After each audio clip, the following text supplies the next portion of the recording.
Good.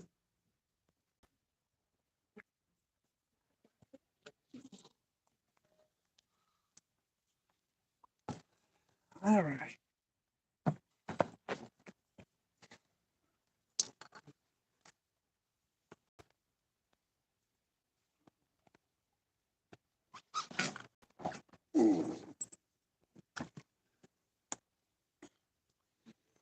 Hey guys.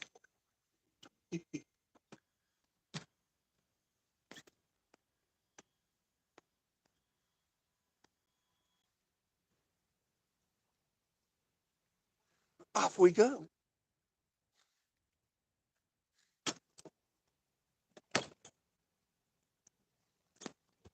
There.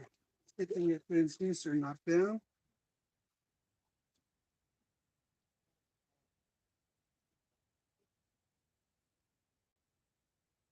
Yeah, a lot of times I wish I had my phone charged yesterday.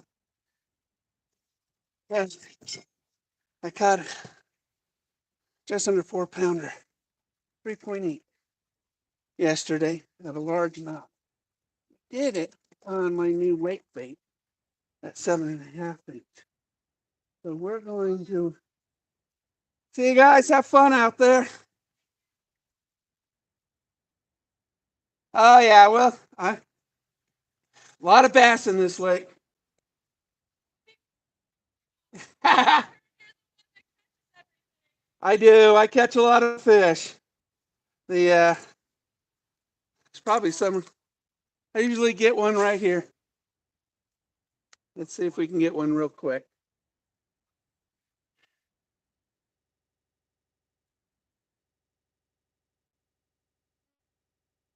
Need to get a top. We need to get more top water hooked up. I got two. We only have got a very small finesse top water. We're gonna put a top water on this one. Switch this out for a top. I hate this quick snap. Never buy this type of quick snap. I don't like it at all. So hard to get things on and off of it. All right, let's get my top water. Terminal tackle, top jigs. Of course, it's the last one. Always the last one. So I got a new mount. Hopefully it won't fall in the lake. And we are going to go with my tried and true. This one always catches. Don't ask me why, it just always does. And again, I hate this quick snap. I love quick snaps, but this type is just terrible.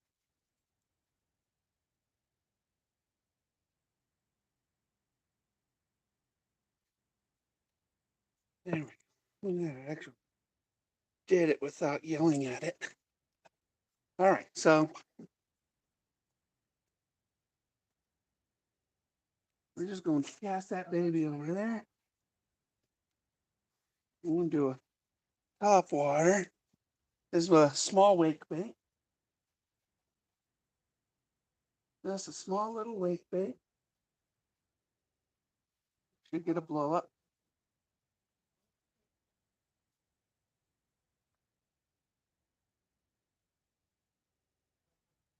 Let's do some smallmouth trout or bass. Do some smallmouth, and we're going to run that before the tourists get here and take up all the swim beaches, because right now the swim beaches have a lot of smallies on it. So we're gonna work the shoreline on the east side here and catch a lot of smallies. Hopefully some good sized ones. You know what? While we're going over there, we're going to do a little trolling. I always like to have a line in the water. You guys know that. And we're going to put the beast in because you know what? Why not? This is the beast. 7.5 inch wake bait. I catch a lot of bass on this one. Lousy toss, but we'll just sort of pull it out a little bit. This one likes to work best when we're throwing it too. It stays on top of the water. And it's kind of a slow troll, but this allows that fin to, there's a dorsal fin on the back tail that wags, and it splashes really well when we're going at this about 1.2 miles an hour. So we're just going to cruise at about 1.2, 1.3 miles an hour, and hopefully get a hit while we make our way over. It's only going to take like 10 minutes before we get over to the shoreline, and I'm going to start throwing the other wake bait, the smaller one for the smallmouth. Now over here, we do have some really big largemouth over here. I've seen as big as 5 pounds. Oh, 6 actually. A friend of mine pulled up a 6-pounder. He was pulling in a trout, and the stupid bass hit the trout. So he pulled up the bass. It's like one of those video games.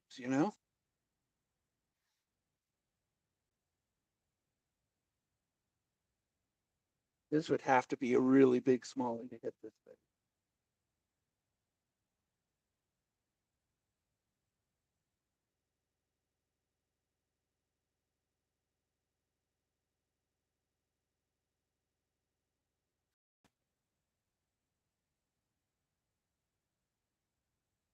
So I was going to do the south end, but the more I think about it, we're going to stay in the north end of the lake, and we're going to check that out.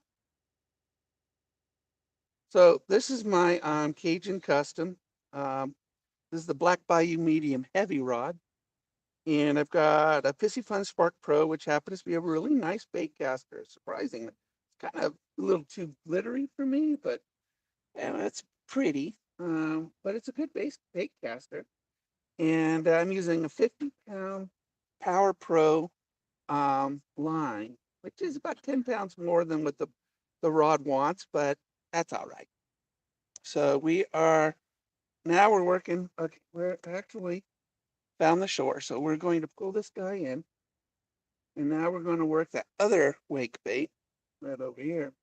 And we're going to cast it inches from the shoreline. And the smallmouth bass love to run just along the rocks here, all the way up to Aspen. So we're going to pull this beast in. It's my beast, and it is a beast. It's a fantastic lure. So Tony over at No Redemption Outdoors, he's buying a box from me. It's $100 for a bait box. It's got at least 9 lures in it, and he's going to have one of these in it. So we're going to just sort of run. We're going to put the trolling motor on 1. We're just going to work the shoreline here and cast really close to the shore and work the shoreline all the way up for about a half a mile.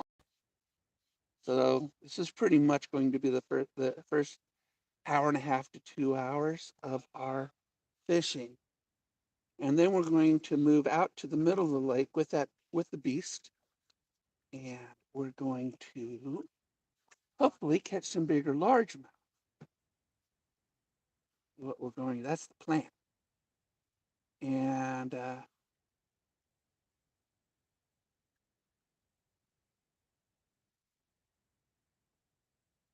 let me turn you guys. You guys are actually on the front seat. So hopefully I can coordinate your camera angles. I did buy another camera phone mount. So that's what we're using today. So hopefully,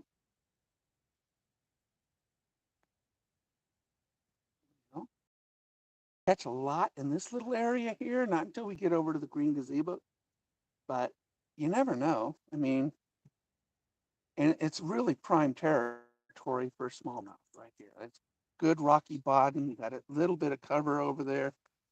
Runs about 10 inches shallow right there to about a 2 foot drop off. And that's about where I like to see a hit, right there. Give up. Usually that's where you're going to get the hit. About 20 yards from shore within that period of time there.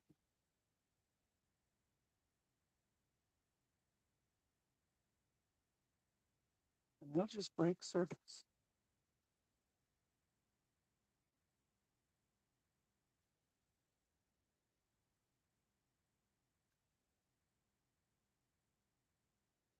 Between those rocks.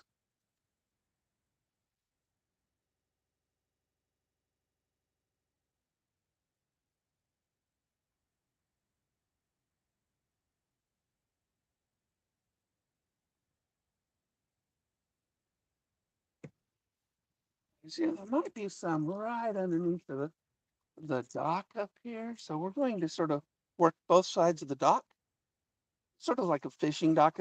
I call it the dinner dock, where people dock for their boats to go to the lodge for food, the restaurant where my son works. Yeah,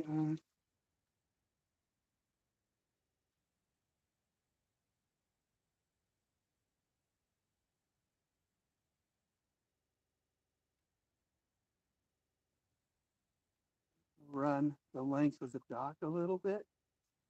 So I'm going to come to the other side of the dock.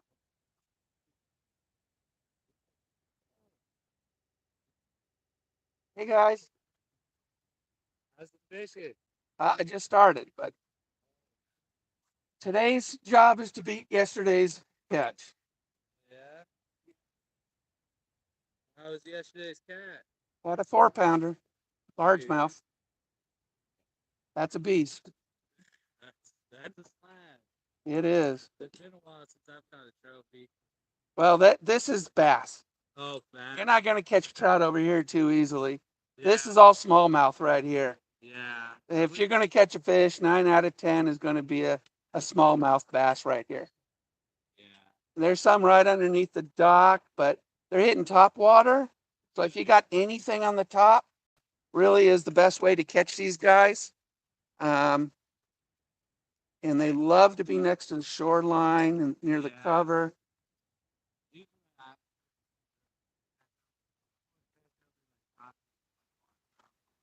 Yeah, yeah. The rocky bottom here is more conducive to the smallies, but smallies fight better than largemouths. Yeah, these are fun ones. They're removing the fish from Topsy right now. Yeah. Yep, they're taking it over to Howard's Prairie, trying to reseed that. Trying to reseed that lake. Well, it went dry last year. That and Hyatt's. They're just trying to get it up again.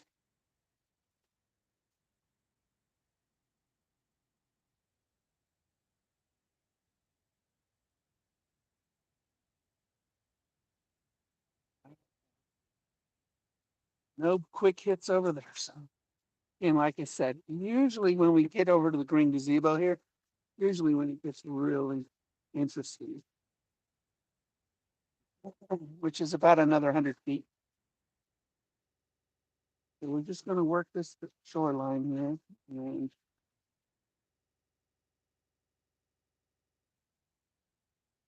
with a small wake bait. Did go with a larger wake bait. This usually helps get the bite on a bit. And or a whopper plopper works really, really good too.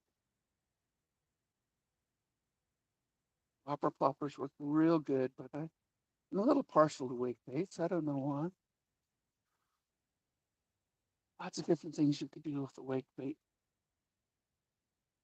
You can get a wake bait to dive. Oh, there was a little pop, a little baby bass.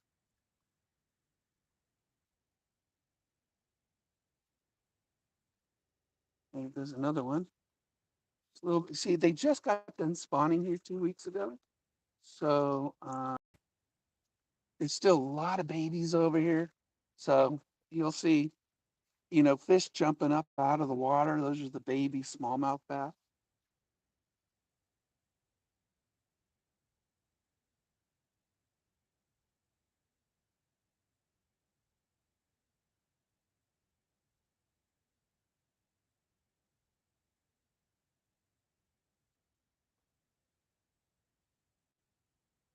Got this vegetation here.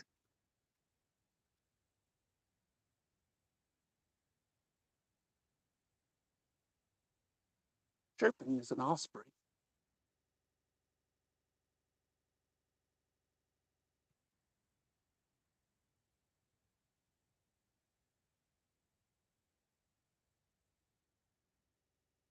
Funny how eagles have such a horrible song. I think they almost every movie you hear a red-tailed hawk.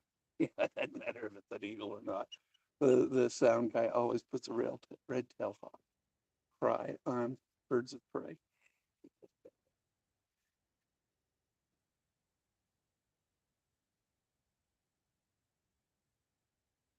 We're just casting right along the shoreline there. Oh, there we go.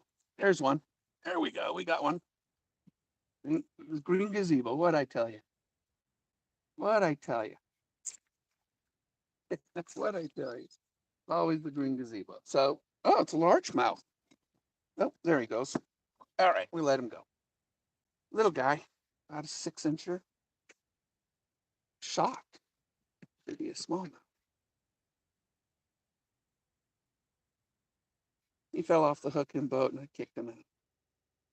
Wasn't a big one.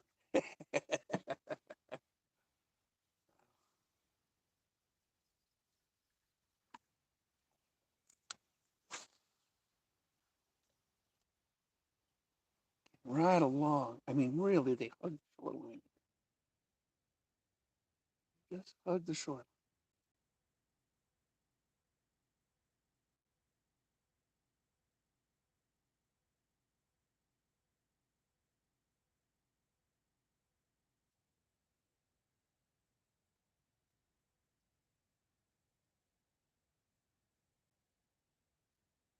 He just popped right out of the water and hit my bait. Oh, there's some raccoons in the bushes. I don't know if you guys saw that raccoon over there, but he sort of went in and out there. Oh, there. He's wrestling the bushes. We have a lot of raccoons here. There they are.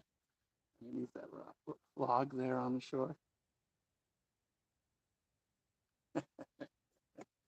Lots of raccoons. Saw a bunny rabbit this morning. It's the first bunny rabbit I've seen here. I don't usually see rabbits. Lots of raccoons.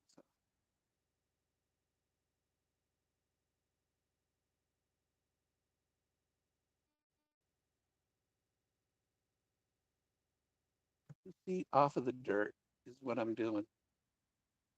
And right along the shoreline here. Running the wake bait just on top of the water with a very small wake behind it. And a couple pops, make it pop. Maybe just get a splash. And they should hit it within about 10 feet of reeling it in.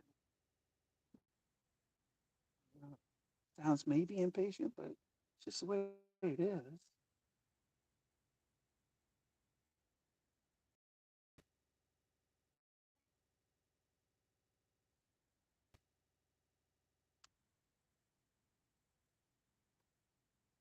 Right along that wheat bed there. That's an osprey. We're trolling as slow as we can. We're working the shoreline. Right in between there. So these two ladies, they have those kayaks right there. It's called uh, Hang 10 or something like that by Perception. I think it's more of a women's kayak because it's just sort of got a reclining seat on the back of it. So they could put their feet in, have a few drinks. It's not a fishing kayak. Definitely a recreational kayak. I don't even think it has a fishing pole holder. It's weird, but um, just have fun in the water. That's fun. Looks like a real fun one. Spot right along this shore here. And like I said, I'm just casting it within inches of the shoreline.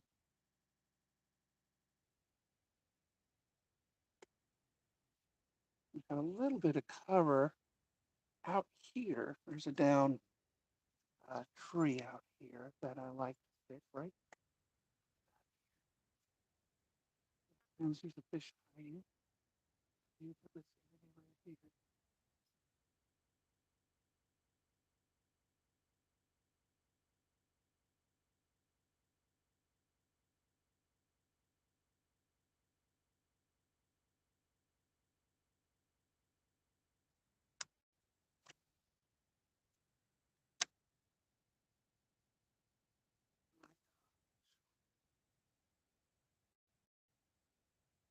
Surprised I didn't get it yet. Pretty good spot.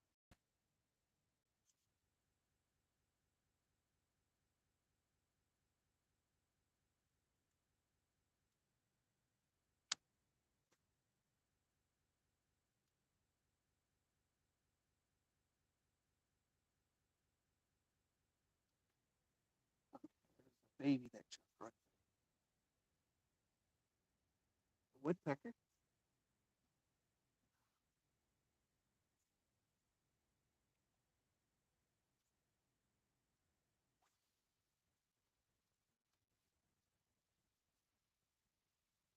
This is my Shimano BFS reel and my trigger. Um, it's a 7-foot trigger from Cajun Custom. And I have 3 Cajun Customs, 1 Bass Pro Shop, and a Pissy Fun rod in the boat today.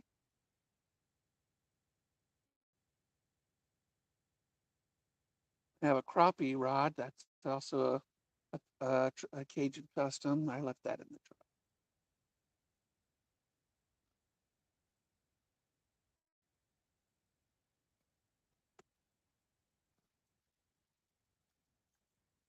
Move up a little bit, get closer to this beach there.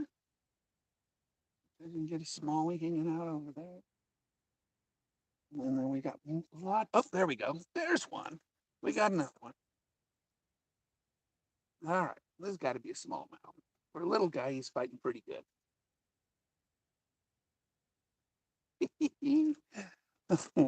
So, smallies always fight better. He's a pounder. He's good size. I'm putting you back. Let me just get it out. Always give him a kiss. But yeah, little smallmouth.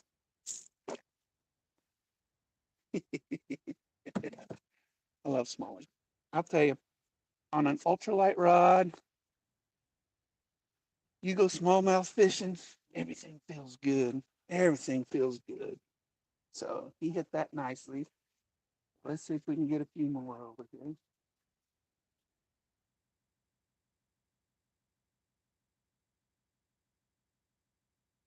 See, this is all swim beach for later. Sometimes I fish around the swimmers and I'll catch a bass like 10 feet from a swimmer.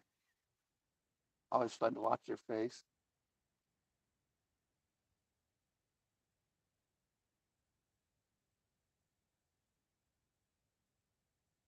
Always fun to watch their face and I catch a fish right next to them. Depending on my mood and the person in front of me, I might just tell them that the piranha, they like to bite in 3 feet of water like sharks.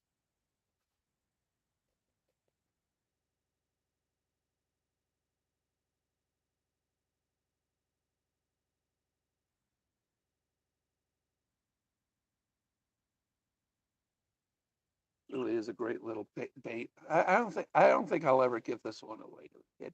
I do have some imperfect baits that I painted um, that with me today. So if I see some kids, the clear coat, I don't think I mixed the clear coat well, and the epoxy, and it just sort of spotty a little bit. And it's just not good enough to sell or give to buddies. So we're going to just give them to kids, and I got some lipless and some crankbaits with me today to give away. So we'll see what happens. Also, I want to test out the crankbait. It's a new size crankbait, so I want to test it out. And there's some imperfect ones. It's kind of nice. A little pot.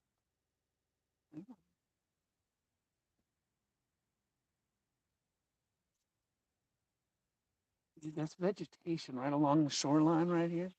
Works really, really well for cover for these fish.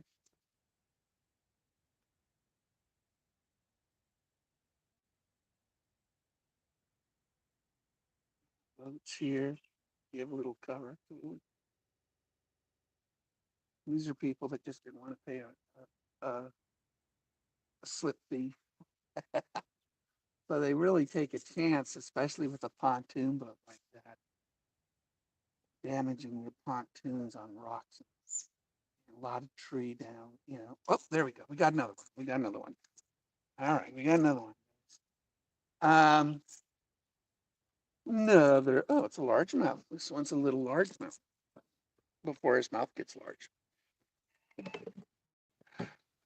That doesn't surprise me too much around this area here, because there is a lot of cover and largies like this. So grow up, go grow up. Um, yeah, I mean, you take a chance with a pontoon boat of rupturing one of your pontoons when you do what that guy did. Right up on shore. That's just not smart, guys. Don't do that to your pontoon.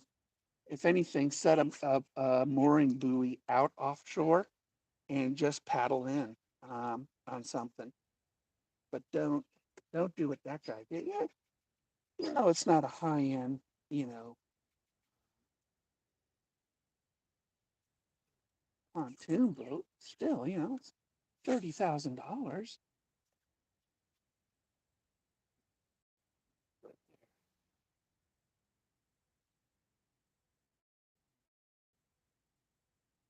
Get you guys facing out there.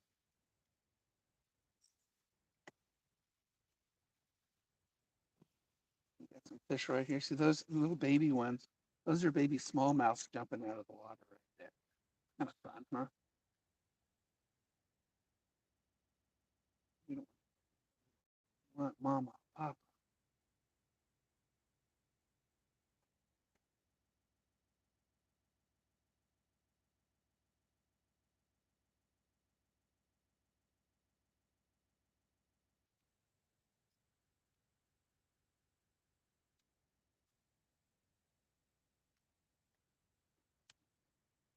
Yeah, they just finished spawning.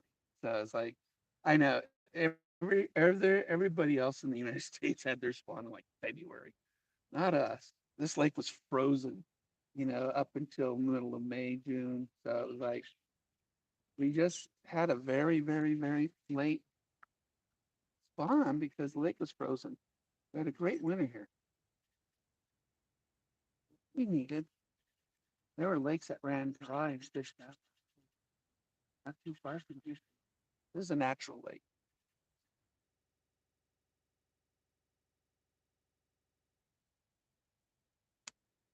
Nice to try one of those new crankbaits. I love top water. I really do.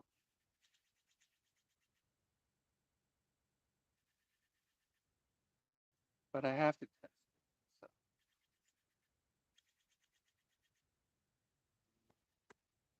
one thing about using that big old wake bait is eagles.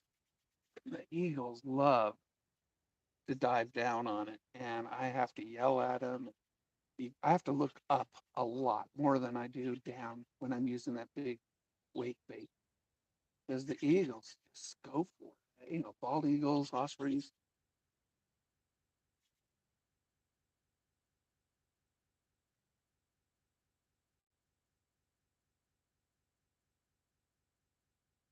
And one thing too, my casting has gotten a lot better. I don't know, just practice, practice, practice. Yeah, but my casting has gotten a lot better.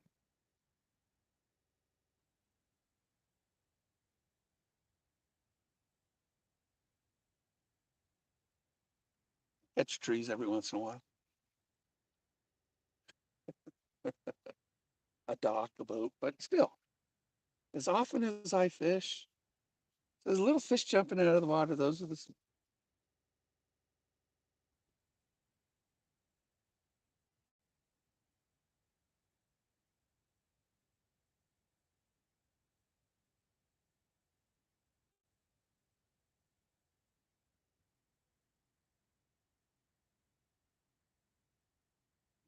small little finger.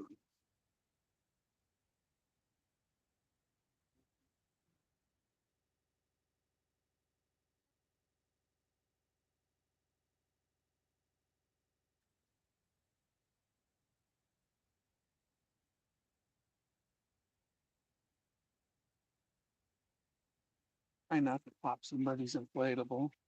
Yeah, these people they use this lake like they're. Oh, there was a little pop.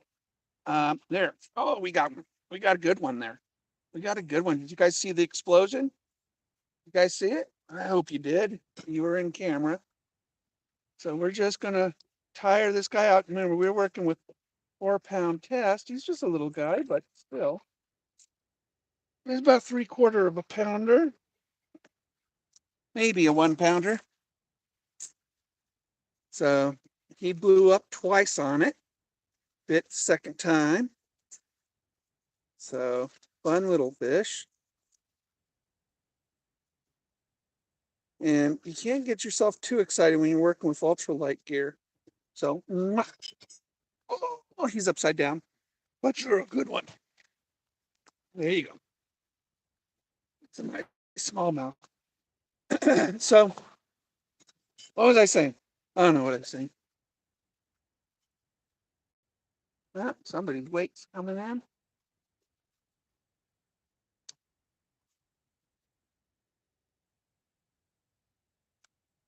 I don't, I don't know what I was saying. Got excited when I saw that double hit. You kind of have to hold yourself back when you see the first explosion. Yeah, that first one, and then let him hit it a second time. Yesterday, I missed a big largemouth because I tried to set the hook too early, and he wasn't going to hit my bait twice. I even threw a different bait at him. Um, I think I was talking about these inflatables. People think this lake is their own personal swimming pool, and they just leave all this stuff out here.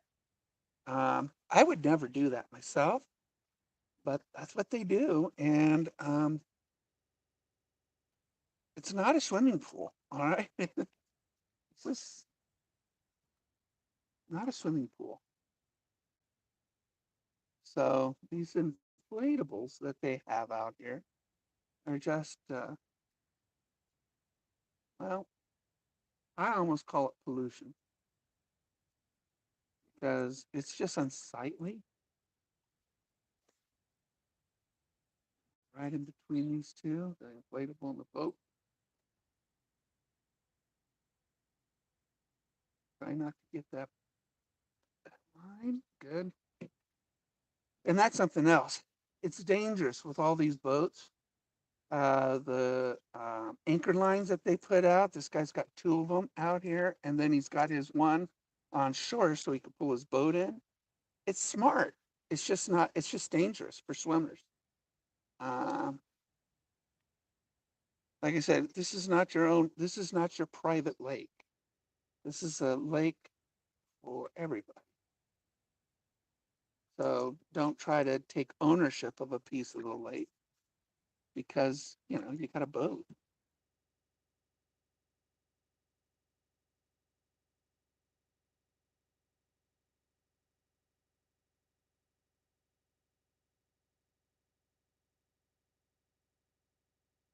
But I just find this very unsightly, all of this.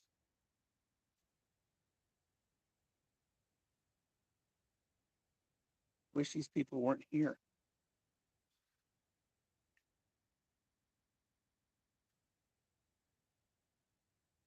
I mean, the shoreline's just littered with inflatables and chairs and stuff like that.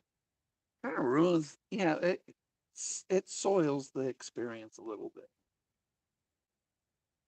I understand it, but why can't they just take it back to their campsite and just pull it down when they want to use it and keep, kind of wish some raccoons would pop them or something. I don't know.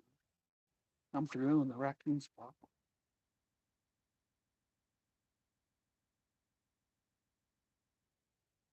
them. I just find it. mm,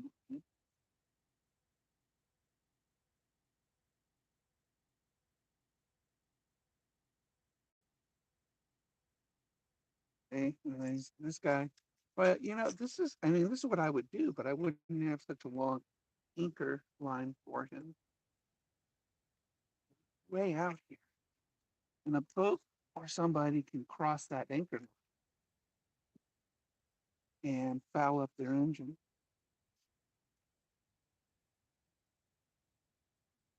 Dangerous.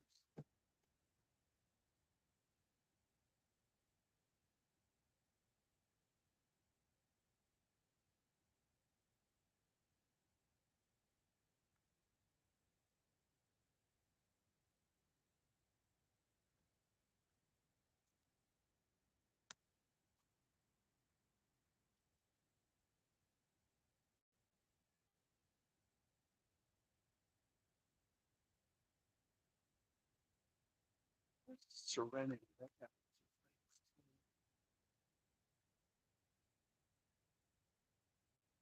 We get close to the shore here. Usually one will hit.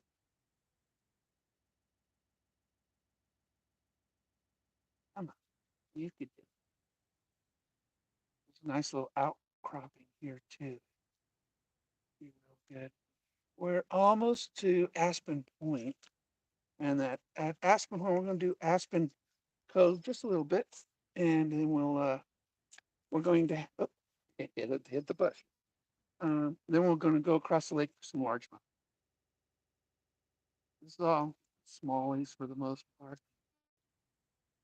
And we're going to get into largemouth territory in a few minutes, where they sort of mix.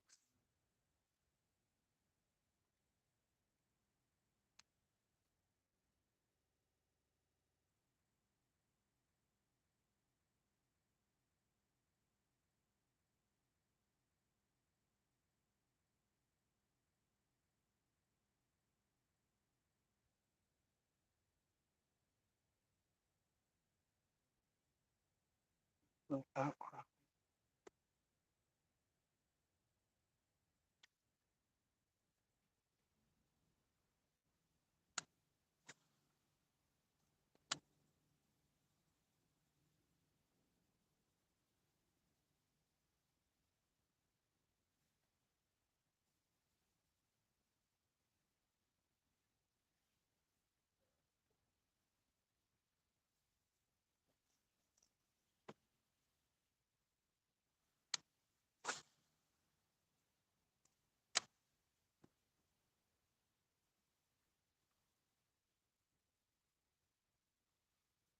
Oh, there we go. Oh, see, I get all excited on the first pop, and I pulled it right out of his mouth. Pulled it right out of his mouth. You got to let him take it. You just can't do what I just did. Learn from watching me, guys. A lot of times they'll hit it once, they'll hit it twice, and that second one, they'll hit it hard.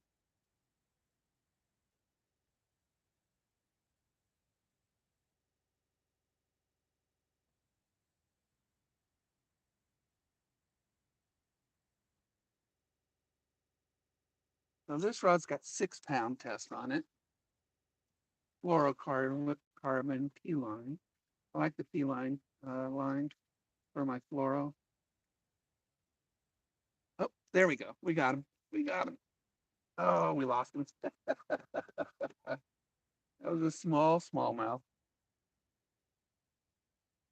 If we can get another one. Um, the reason you want to use fluorocarbon is that fluorocarbon has the same refractivity of light as water. So it's like 90% invisible in the water. Um, it blends, light and hits this the same as water. And so you want to use fluorocarbon. Never, ever, ever buy casting line. Their fluorocarbon has a lot of memory to it, and it just bounds up on you all the time. It's terrible. The braid snaps so easily and fouls up. The coatings just don't last. Never buy casting line. Casking can make some really nice products. I don't buy anything casking anymore, but you bought something casking, and it working for you. Good. Very good. They got a new reel that they uh, put out there called an eye reel, over $300. And it's got a chip in it that keeps track of your casting distances and stuff like that. It's a gimmick. I mean, what are you going to use that for? But they're pricing themselves right out of their market. If you ask me, even their BFS, the Kestrel, is $250. And this Shimano I'm using right now, which they infringed upon their copyright of their braking system, is $50 cheaper than the Kestrel. I would rather own a Shimano than a Kestrel. Again, they're pricing themselves right out of their own market. Their slogan is affordable innovation. Well, they're not affordable anymore. I find that awfully annoying. We got two kayakers up here working some largemouth. Right about here, right at the Aspen Point, we get into a mix of largemouth and smallmouth because the bottom of the lake is turning from rocks to vegetation. And we want to, and the nice thing about this point, it's multi-tiered. So it actually has a really good ambush points for fish. Um, really good ambush points. And you can fish it from the shore, but the shore doesn't get that ambush predator feel that the opportunity. So, okay, we're going to go around this person and work the cove just a little bit, get some dinks in the cove, and we'll pop up. And then we're going to head across for some bigger, large.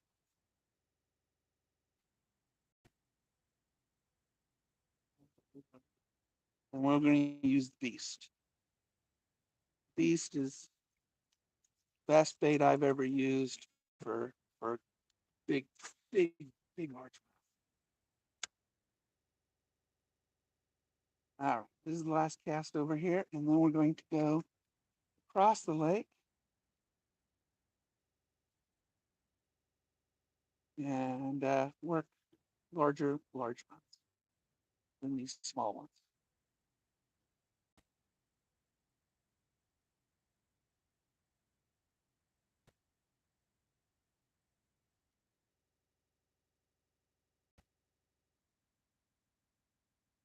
All right, that's the last one on this bait.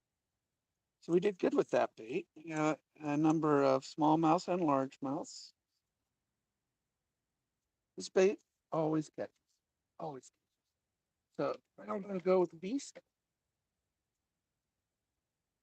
And we're going to wind up a little bit here. I want to get to about 1.2, 1.3 miles per hour. And we're going to troll this. We're going to go straight across.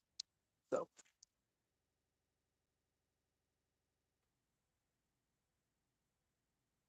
we're going to let out a little bit of line here. Probably get about I don't know, 35 yards behind me. And then we're going to start trolling this. Now, all right, so you guys can see.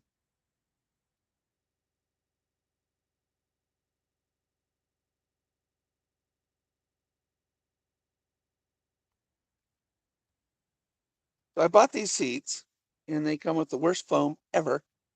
So on this seat, mine for fat people, I bought some really high density foam and what a big difference. It's cushy now and I'm sitting a little high, which is good.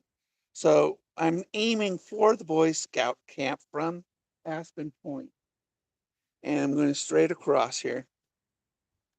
Now, about 2/3 of the way across, we start running into a lot of good vegetation. And for some reason, there's a lot of big bass out here. And we're going to be working that area as we make our way over. Now, I got this in the water right now because you never know what you're going to hit. I don't want to put my boat over a big bass and not have my line in the water. We're in no rush, right? We're in no rush. It's fishing. If you're in a rush fishing, you're doing it wrong. Yeah. Bass boats have those really big engines on it. I guess to have fun, but I mean, if you're in competition, you want to get to your spot quick. So I understand. But if you don't, if you're not a competitive fisherman, what you got a 300 horsepower engine for? It's just, you know, okay. You got 300 horsepower, mine's bigger than yours. So this is my, again, this is my Cajun Custom Black Bayou, Blue Bayou, Lynn Ronsat song. Black Bayou.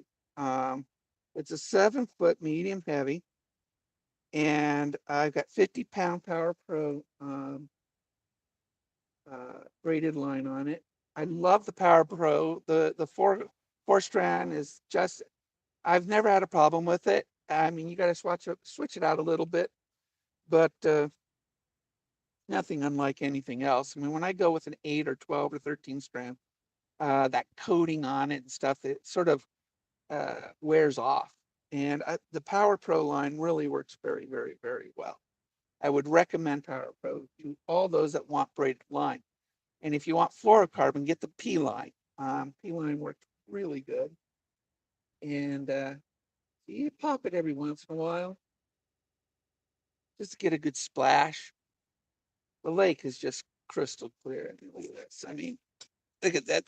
That's Mount McLaughlin right there, and that's Mount Brown right there. And you can see our day is just beautiful. Morning's gorgeous. You really can't ask for a better day than this.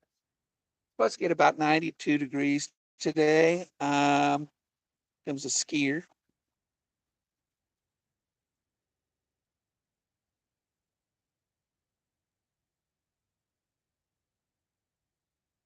So we'll have those wakes to contend with in the set. I don't usually like fishing on Saturdays here because this is an extremely popular lake, probably the best resort in most of Oregon. And if you've never been to Lake of the Woods, Oregon, then you just, really should, if next time you're in the area, check this place out. It is, look at it, it's gorgeous. It's great fishing, great accommodations, great food, good people. Um, I mean, I don't work here no more, but it feels like home to me, you know? Um, I mean, I fish at 50 hours a week, so I'm a full-time Lake of the Woods fisherman. So if you ever want to know, how to fish this lake, then I'll tell you. I had a boat go out yesterday, a big family. They were wanted to go trout fishing.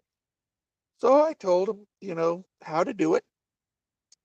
20, 25 feet of water, use a water bobber or a bubble bobber, whatever you want to call it. Fill it with water, throw it out there with a 5 foot leader with rainbow or tequila fire power bait on it, and let it sink and start reeling them in. And so they came back thanking me for my advice, and they had 15 trout, and the children all caught big ones. It was a memory, for them, and they're very appreciative for my advice, and I tell people where I catch fish. There's lots of fish. You're not gonna, you know, you're really not going to harm your own fishing by telling people how to catch a fish.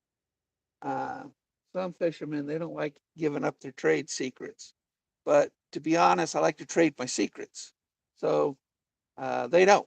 They don't. I don't know why they call them trade secrets, because you don't trade them. Um, but nonetheless, yeah, we probably have about 150 yards to go before we get into that area that I was telling you about. And we're running at about 1.2 miles an hour. So we're just sort of kicking back a little bit this morning. We're just kicking back. Look at it. And again, with this big bait swimming on top of the water, you got to watch out for the eagles.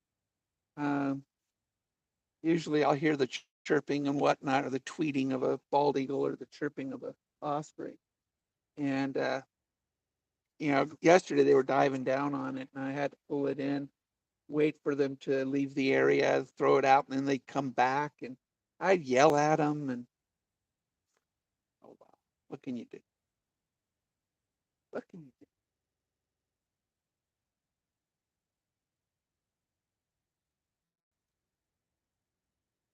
I mean, birds are birds, and it looks really inviting. There's a bird catcher, eagle catcher. So that's the Boy Scout camp straight ahead, and they've got kids there right now. So a lot of people like to fish around there because there's so much wood in the water. Um, but I've been not doing well on the West Bank this year, so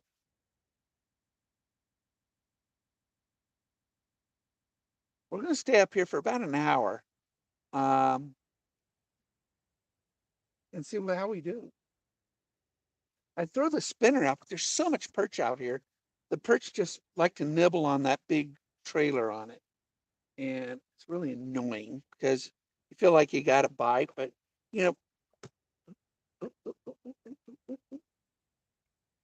felt something.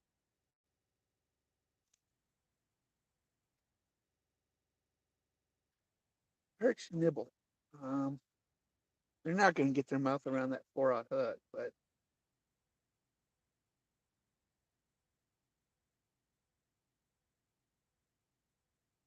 still annoying. You know, largemouth, they hit like jackhammers. Hit hard. They're fun. People wonder about, why people bass fish instead of trout or something like that. It really is the challenge. Um, you can't catch the same bass twice the same way. They learn. And it's not like their brains are that developed, because, they got little brains. But instinctively, they learn quick. So you got 5 rods in a boat in order to switch them out. You can be catching like, I can catch like 10 bass, and all of a sudden on that bait, it'll just dry up. When that happens, you know that they got smart on you. And so you switch out your bait a little bit. And so we got a lot of fish down here. There's a bunch of fish right down here, right here, suspended. They're not big, so they might just be perch, because there's a lot of perch. They like to be near bottom, so probably not. Might be some crappie. But crappie do hit a lot like largemouths. They jackhammer it, and they're fun fish to catch. But they're little, little mouths. They're paper mouths, panfish. They're not going to hit this. But that might be a bass right there, about 3 feet below us, and 5 feet. So we might be coming up with a bass here. So we're getting into that area. I'm gonna do a couple pops on this wake bait, get a splash or two, maybe some fish's attention. Hopefully, there's a lot of fish out here.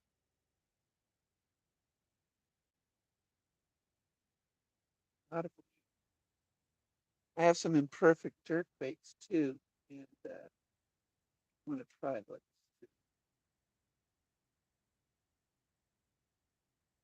Try to catch a big one on this ultralight. That'd be crazy. If I could pull a 4 pounder in on an ultralight, I don't know, guys. They'd spool me. That'd be fun. Be a lot of fun.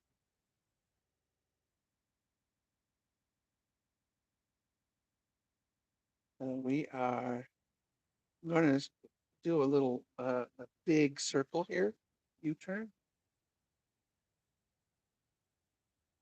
And we are over vegetation, which is great.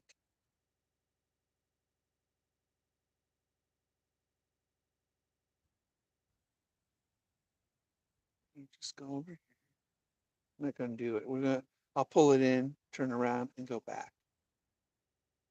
We got good fish right underneath this.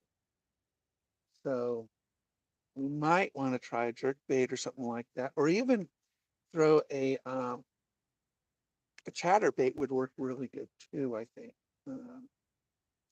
I love to stay with top water. Water is 70 degrees right now. So it's going to warm up to about 75 degrees today, the water, because of the heat.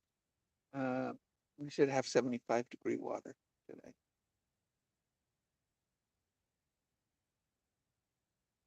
Good swimming water. I got visibility. It looks like we've got about 8 feet of visibility, which is a little cloudier than I'm used to on our lake. I mean, I usually see 14 feet. I can see the bottom. I can see the weeds on the bottom.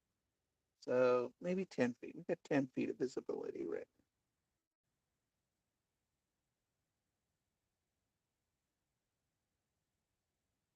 Okay, I'm going to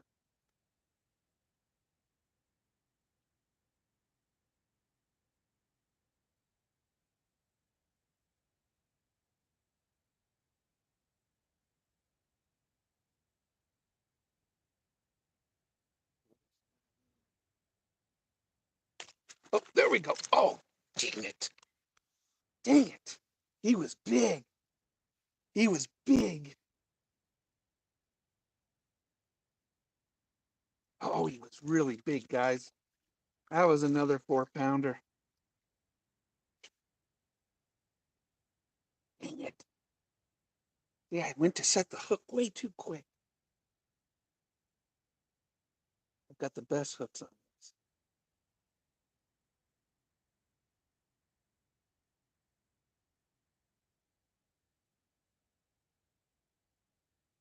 You can work this bait so pretty. Wow, did you guys hear? I know you didn't see it. I'm sorry about that. That was a massive explosion or blow up.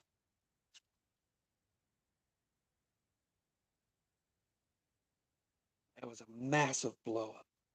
Sounded like something fell in the water. That was a bass.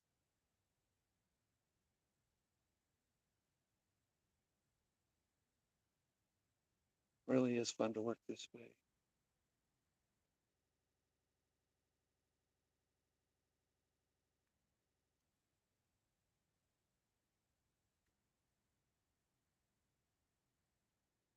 All right, glide bait. I love this bait. This bait is getting great results.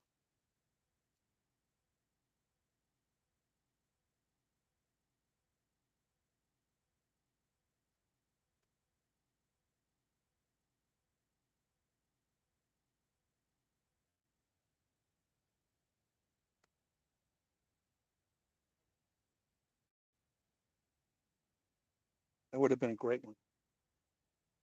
Would have been a good one. We're going to sort of turn around here.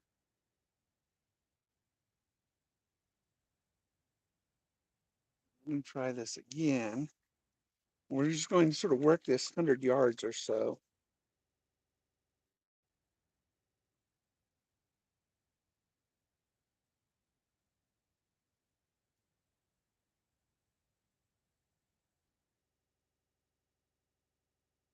Let's see what we can do. Yeah, it was a big blow up. Feel bad that I missed it. You got to let him control yourself a little bit when that happens. You like take a half a breath and then set the hook. Especially on a bait this big, because they surface near the bait, and if you pull it, they'll put it right out of their line of sight.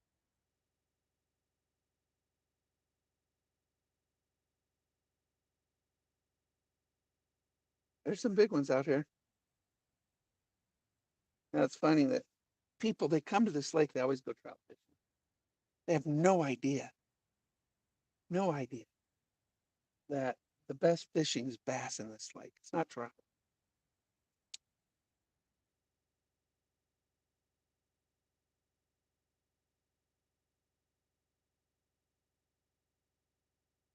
We're basically going about 100 yards back and forth. Boom, boom. We're going to work this area. We got one huge blow up. We're going to catch one out here. And I've got some. I brought all my swim bait, so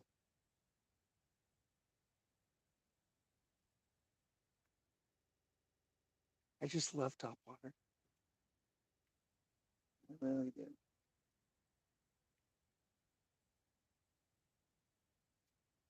Can't believe we missed that.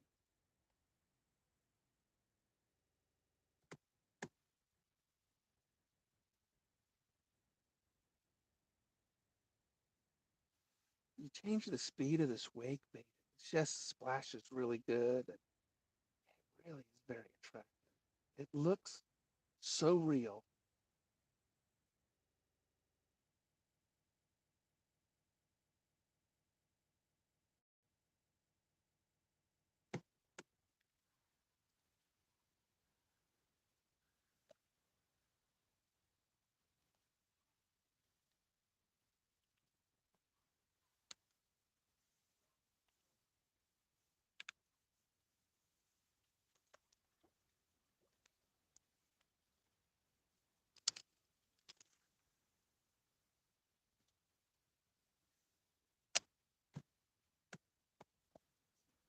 Back.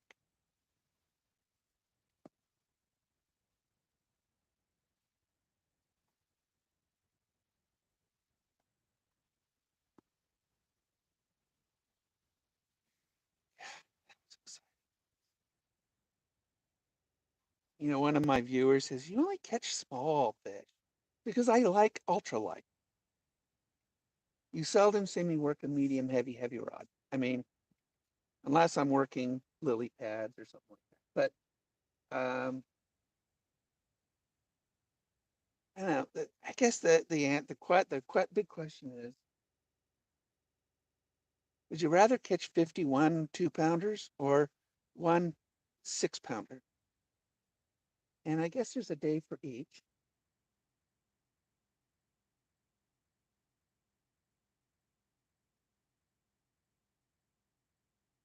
There's a day for each. Today we're going for a big one. I mean, we worked the smallies, and caught a few, and that was fun. And they're great fighters.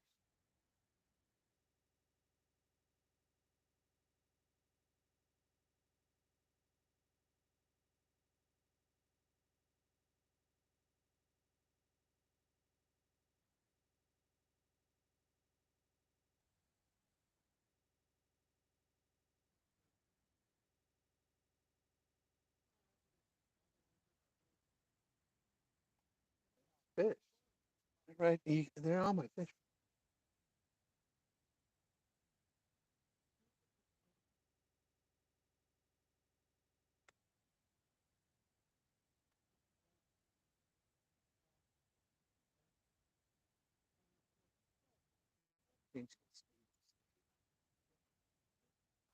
a little bit. Get that tail to really splash.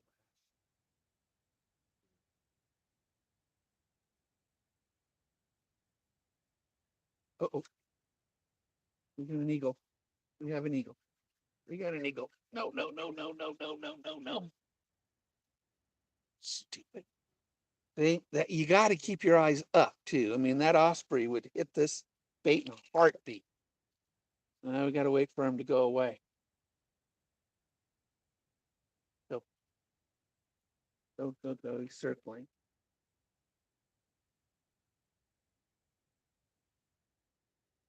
He wants my bait. Can't have my bait. Now, there's one thing about catching an eagle I learned last year. You gotta tire him out. He knows I'm gonna throw. He's looking for this fish. Gotta wait for him to go. So you gotta let him tire out and then reel him in, net him, and remove it.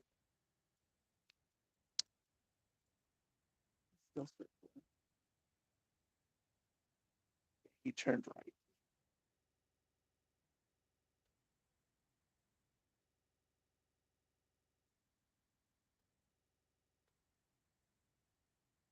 Keep an eye on that guy. Yeah, you gotta keep an eye on him. He'll come back and he'll dive. I didn't see him until the last minute. I had to dive my bait.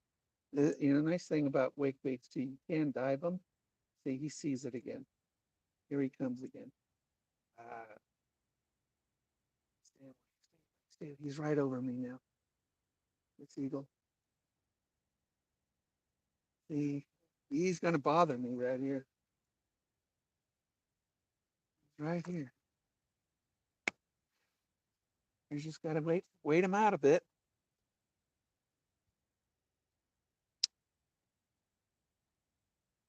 Keep an eye on him. I can always dive him. See, he's coming back. He's coming back. Don't dive on it. Don't dive on it. Here he comes. He's gonna dive on it.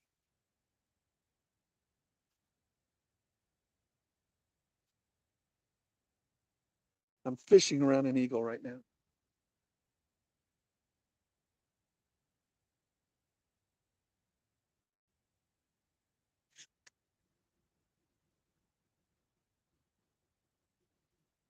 Just don't want to catch a bird, especially an eagle. Go. Go. Leave me alone. Bye.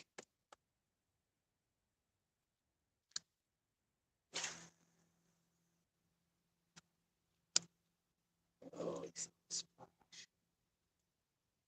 Don't do it. Seeing it. Oh, here he goes. Here he goes. Here he goes. Oh, he's diving. Oh, okay. I dove my bait when he dove. So you guys can watch the drama. Here he comes. Here he comes. Stay away.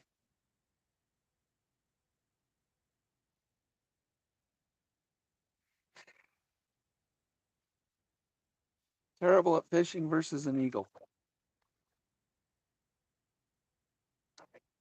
Seems like he's given up. Yeah, he's swimming away. Stupid.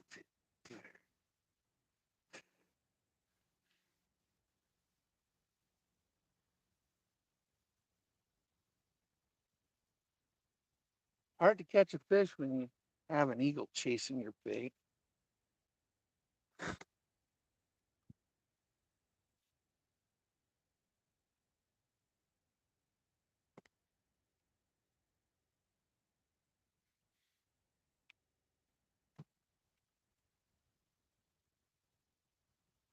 Really hard.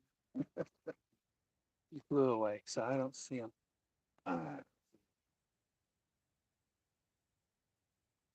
That's good. That's good.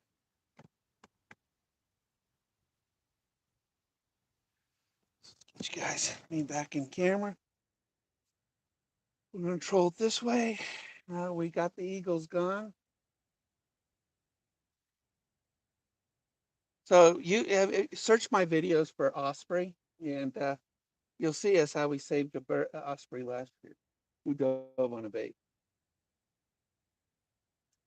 I got to hold him, and he was just real tired, but tuckered out by the time we got to him in the lake.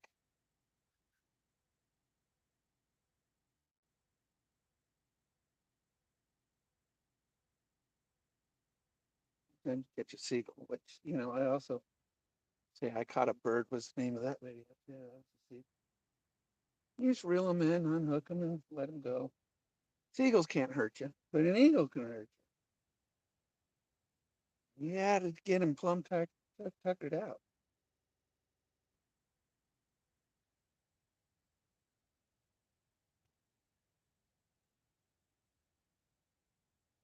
That's Lynn and Michael. Right?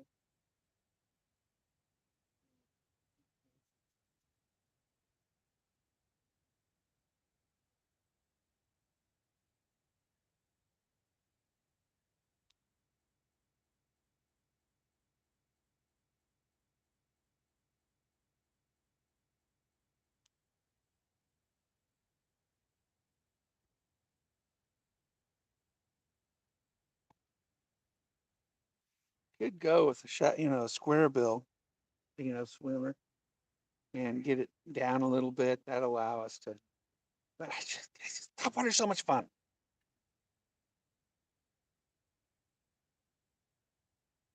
Top water is just a lot of fun.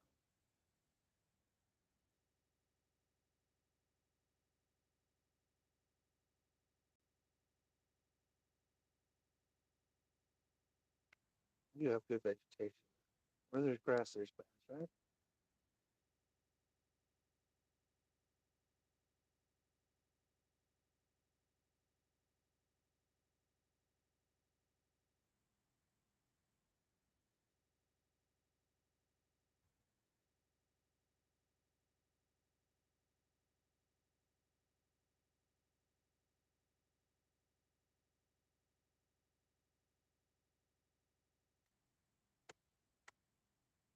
Try my pumpkin seed sunfish swim.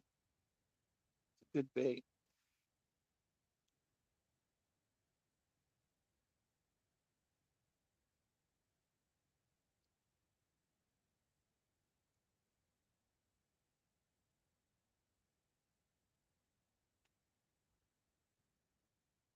Thing just splashes so beautifully.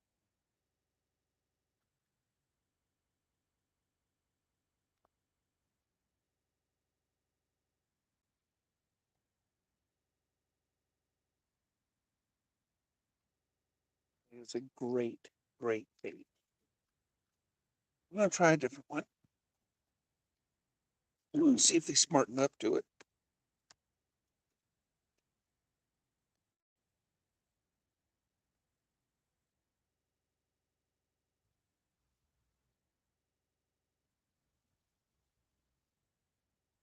Frothy color. Oh no, here it is. It's not really pumpkin seed, but I put the pumpkin seed coloring on it and the pattern. Green works really, really well in our lake.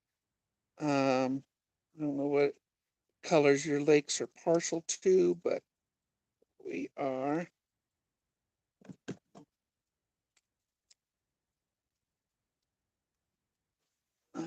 This one will dive mid water column.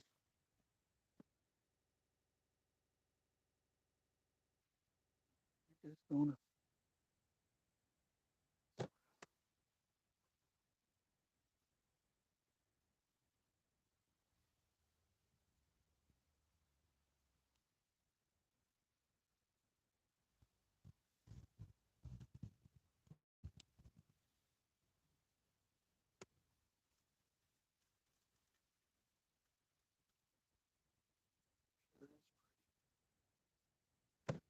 There's a pretty bait. I know how to paint baits.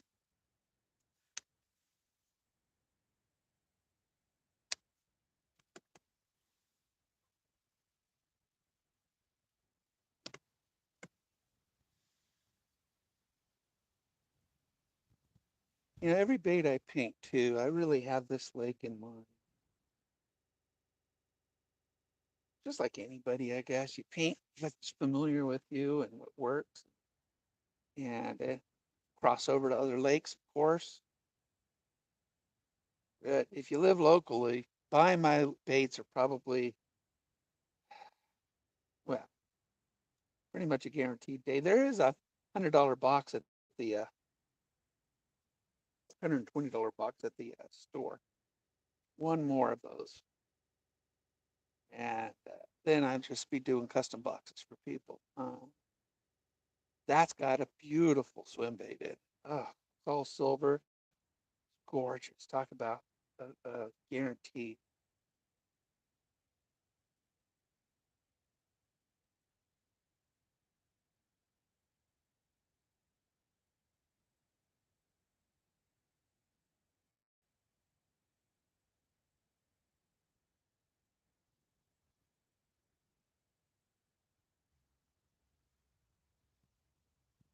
Stop and start.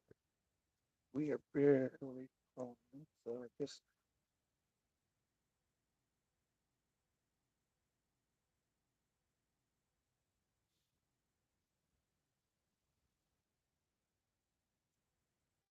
oh, looks like he got one. Oh, he dove one. Looks like he's got one.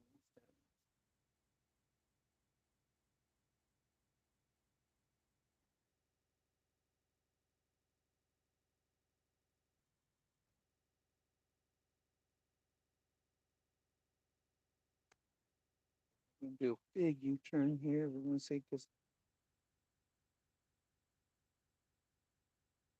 keep an eye on that osprey. This one is actually subsurface, so I don't have to worry about that guy. There he goes. Oh, he missed it. It's fun watching the eagles. Oh, there he goes. Oh, missed it again.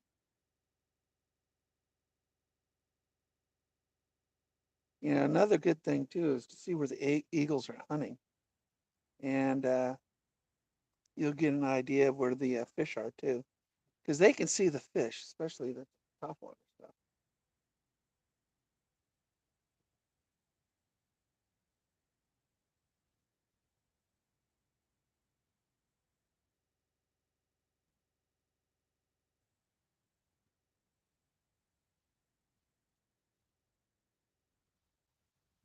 Usually that's like no man's land, it's like Death Valley, very little vegetation over there. In fact, none.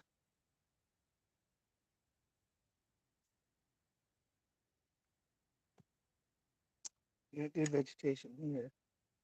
We just passed a couple fish, so only 10 feet here.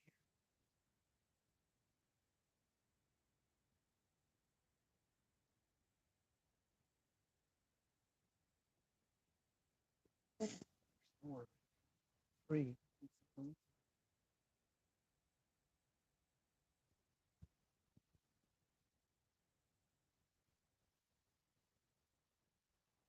It's a good spot. Try to get a line, markers on both shores. Stay there.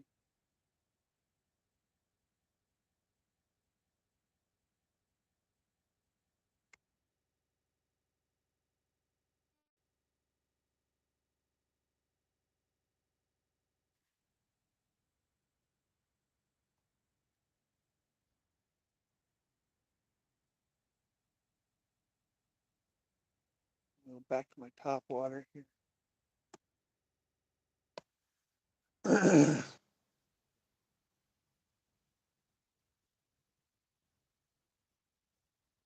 Go back up.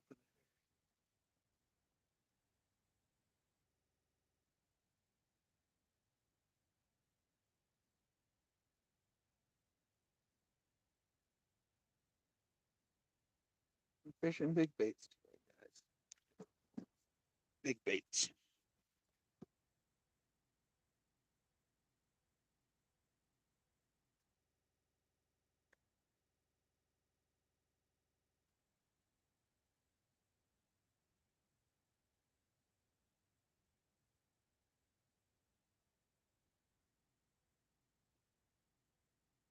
These really good hooks, by the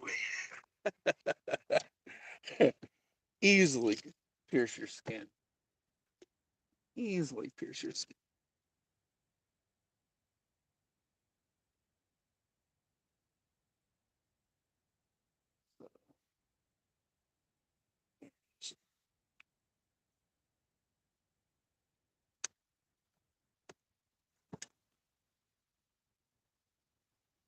Go back over the same area again with this top water. Wait,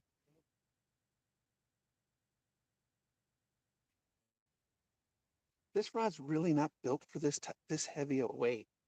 So I should have just toss it out there and then slack line and then troll it. It's not a good. This rod's a medium heavy, although I think it's more of a heavy. I don't want to break the rod.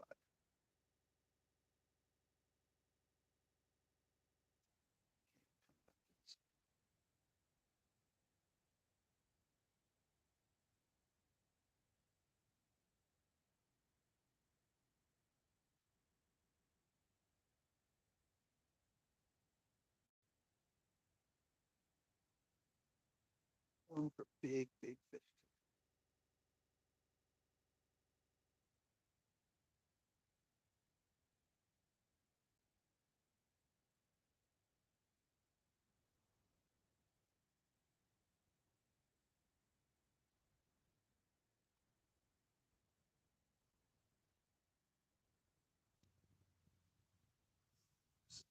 So well.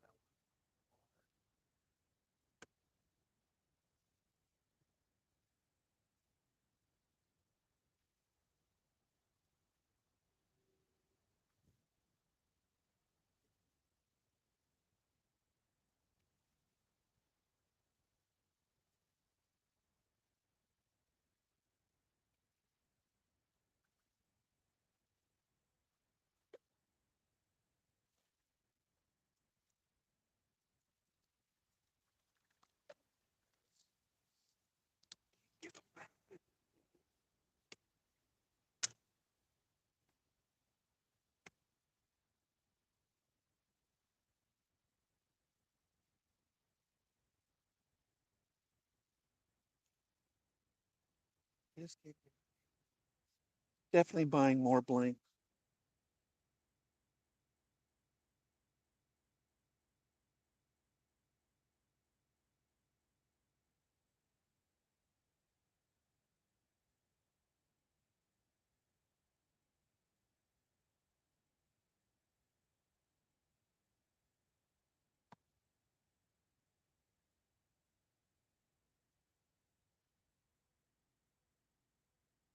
Other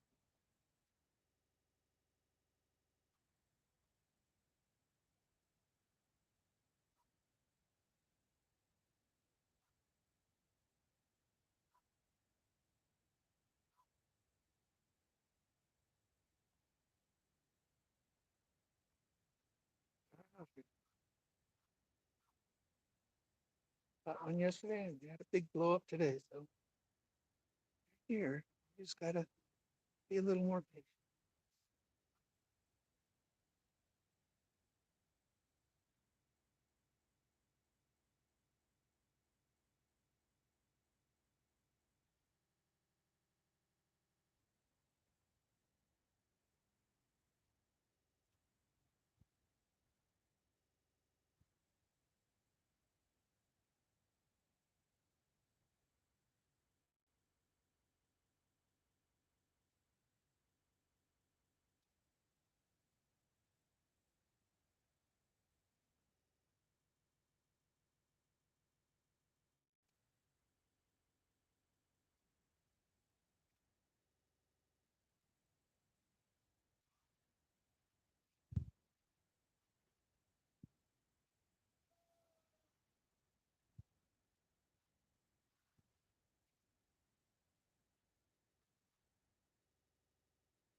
Doing a big circle.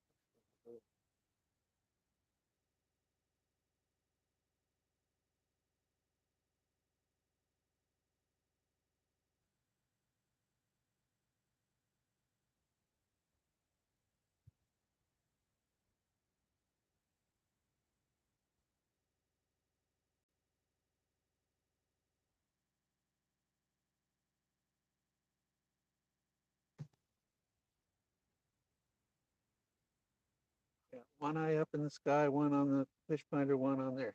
I got three eyes. An eye on those eagles.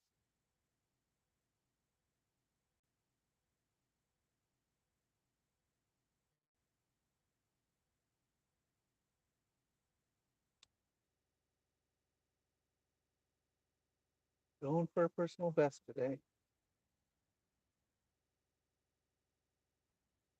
Going for.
Attention.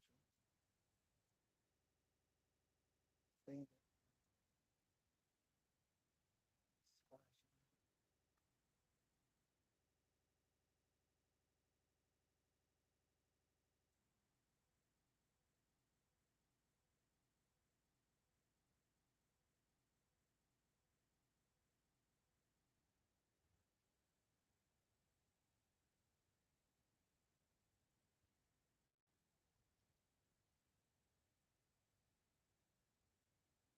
like it's just crystal clear right there. It's just a mirror.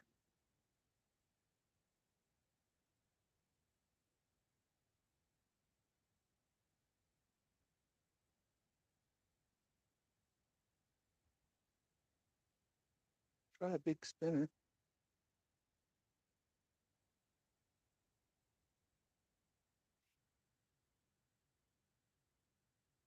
Patience is not my virtue. You think it would be.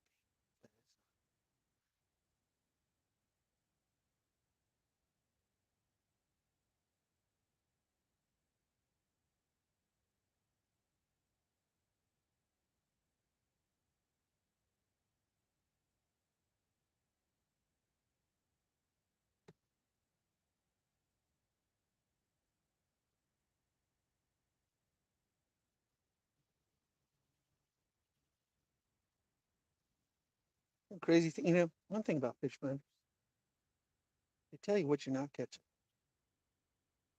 more than they tell you what you catch. Coming over some good vegetation here.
try one of those jerk bait. One of those. I have to test those jerk baits again. So we are going to use. We'll use a spin. Only spin.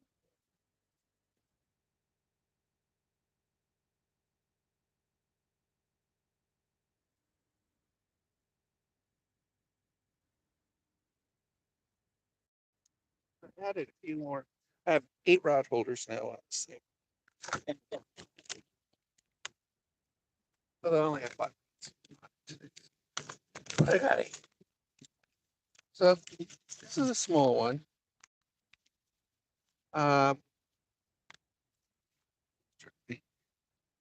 Let's see, like I said, the clear coats came out sort of kinky. I think I didn't mix it well enough.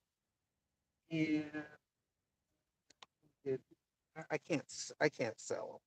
So I got I got a half a dozen of these, basically, give away to kids. Well, I'll keep one for myself. I've painted 6 of these. So whenever you get a new bait, you sort of look at it in the water, see what it looks like. I'm gonna do a little speed here, so like in the boat, so I can see what it looks like if I was to retrieve it right next to the bait, right next to it. It's not a whole lot of side to side on this. So this one you're just going to have to like work it. So this is, very much like a jerk bait. Medium, sort of a medium dive. So we're just going to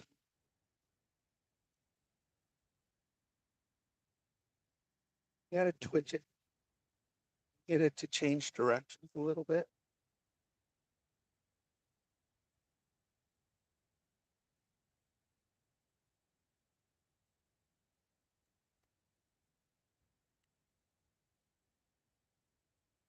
I want to see what it looks like when it's coming in.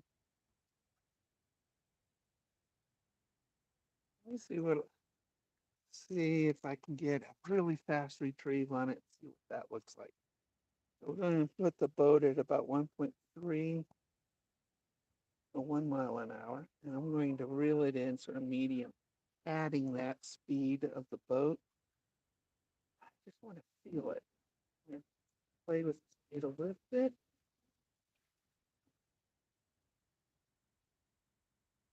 This is an ultra. We get you big enough. Hey, we play it.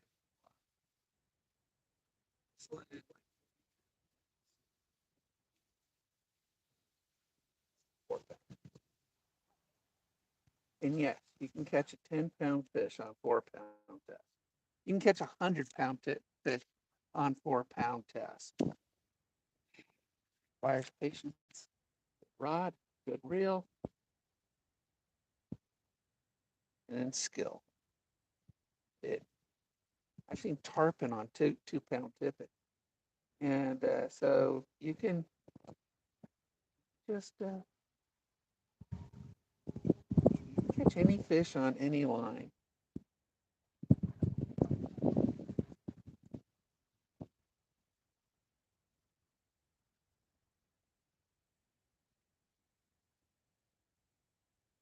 I'm looking at it. This is a really fast retrieve bait. So this bait wants to be retrieved really, really fast. So that's an interesting one.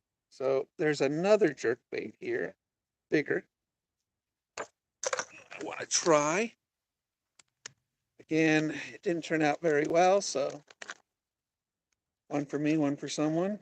I painted 2 of these. I only have 2 of these blanks left. So this looks like a shad, leading shad. I just didn't do that great a job on it. So anyway, it's a pretty, really good knocker, balls in it. So boy, got good balls.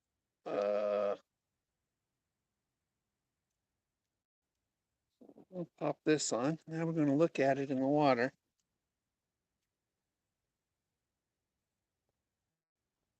electrics don't like snap swivels.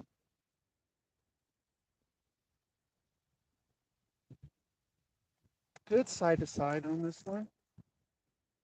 So medium retrieve on it. Got good side to side on it. So medium speed retrieve. See what happens. Looks good in the water. Real shiny. Yeah, we got, oh, there we go. There we go. We got one already. Oh, lost him. All right, all right.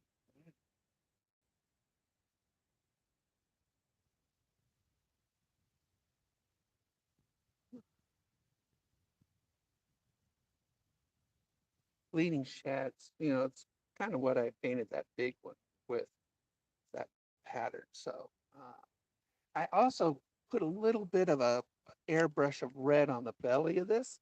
So it's got a little bit more of a blood look on it. Uh,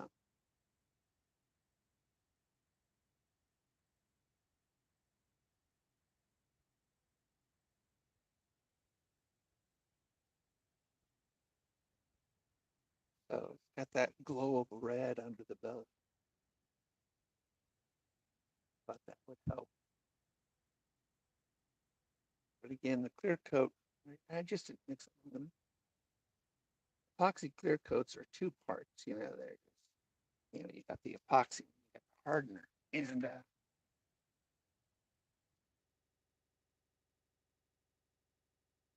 this is my eagle. He's not going to get this one. He's not going to get this. This one's dive. This is about a 5-foot dive.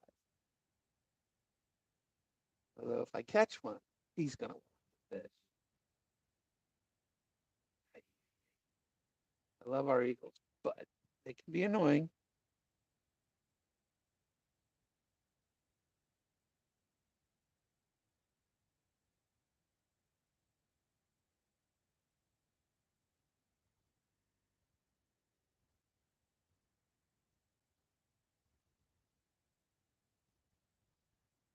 Does look good in the water.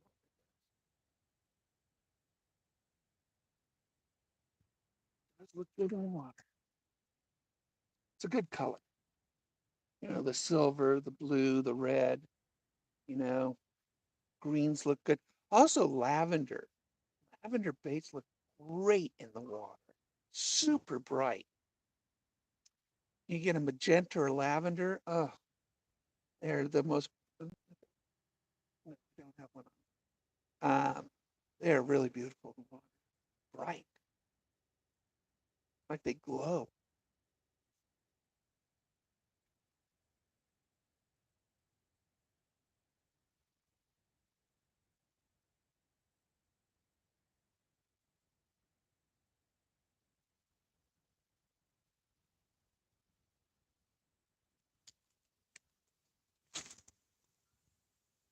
I know. If you're commenting on the way I cast a spinning rod, I'm extremely accurate. But it's just the way I was taught. When I teach people how to cast a spinning rod, it's not what I don't teach them my way. I teach them the right way, but you guys, a lot of people comment on the way I cast a spinning rod because I use my thumb as my release finger and the rod's upside down. I know, but I'm really good at it. And it's just, I can't go back I cannot relearn, you know, this technique. So the way you cast a spinning rod is that, you get the line close to the rod, you do this, you open your bail, and then you release, right? That's the way you do it. Not me, okay? Not me. I flip my rod upside down and I use my thumb. Instead of my finger being my release finger, I like using my thumb. And maybe it's because I like casting, bait casters, because you use your thumb. And so now I just take it and I throw it out there and then flip my bail and orientate my, correctly orientate my rod. I know. I know it's weird, but it works for me. Okay, just works for me.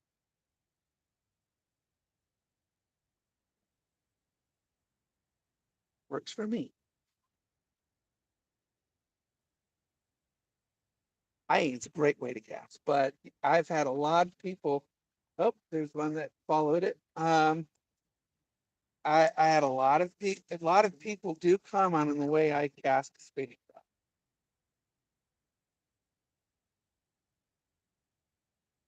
I get incredible distance and accuracy with my technique, and so I got nothing to apologize for. But I guess I do owe you guys somewhat of an explanation on my funkiness. Um,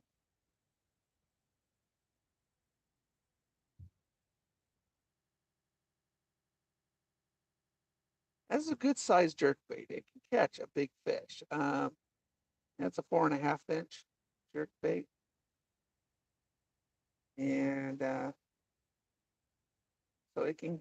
It looks so good in the water, guys. Had a fish chase it, one hit it. We're on an ultralight setup. Ah, it's crazy.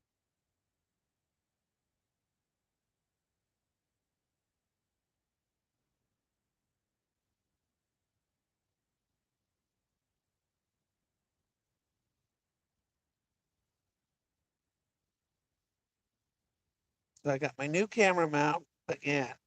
Hopefully that one will not fall in the water.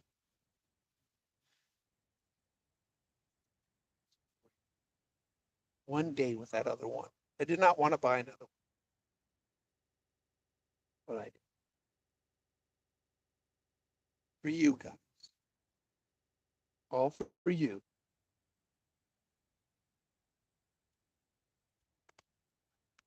We're going to get closer to shore and work the shoreline.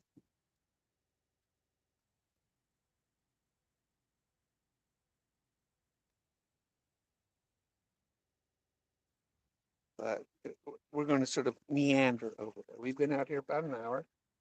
We only had one big blow up, which was exciting, but I'll take blame on that one.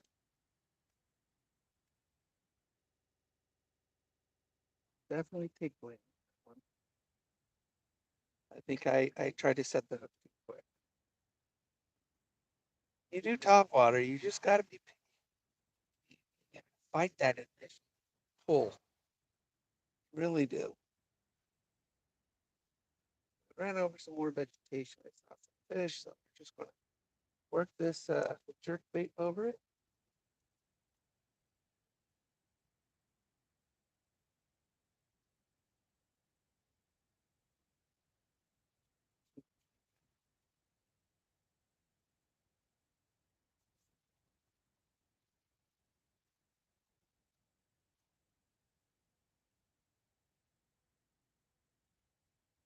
And it's good in the water.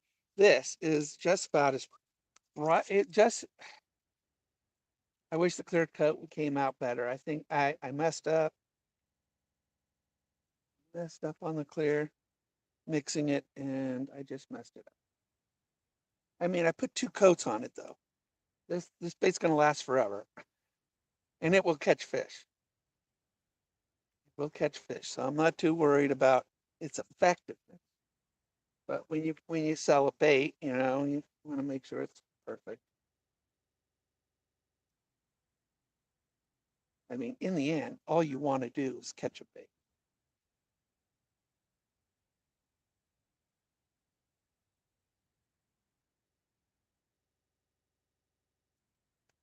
catch a fish, or whatever. You know what I mean. You know what I mean.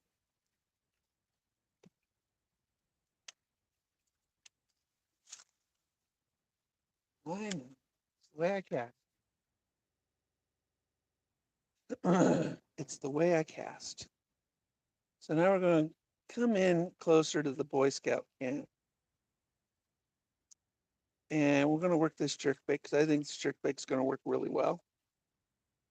And we're coming into, as we get closer, we get more and more vegetation. And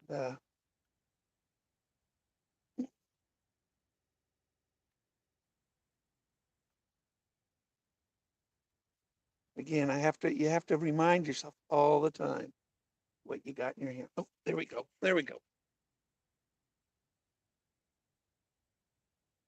Weed didn't hit like a fish, but it pulled like a weed. So let's see what. Yep,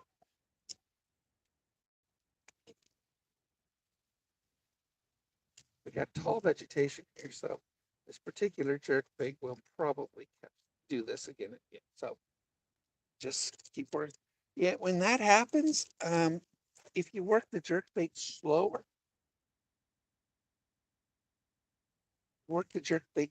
through the weeds, uh, it'll usually sort of work its way through. It also won't dive as deep. So if you work this bait a little slower, so if you find yourself in a thicket, even with a hard bait, you can get a hard bait through weeds. Just want to move it slowly through. And you'll find that your bait will make its way through without any problem whatsoever. It just did. Came up clean. Just what you want.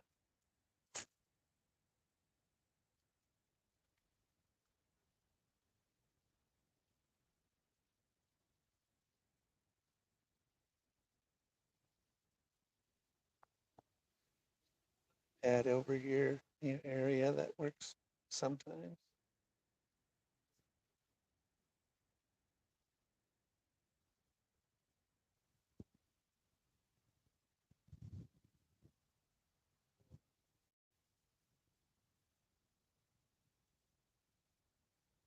Seven feet away.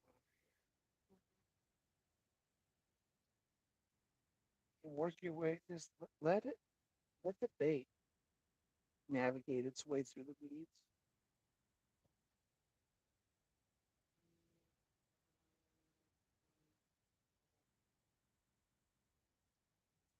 Usually you do a pretty good job, which, again, we did. These are really tall weeds right here. The vegetation right here is pretty tall. So now we're going to switch me around a little bit. Cast towards shore. The Boy Scouts.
Now, in this area here, we start getting into a lot of wood. And this jerk bait might just catch on some wood. Be careful. You might want to go back to top water.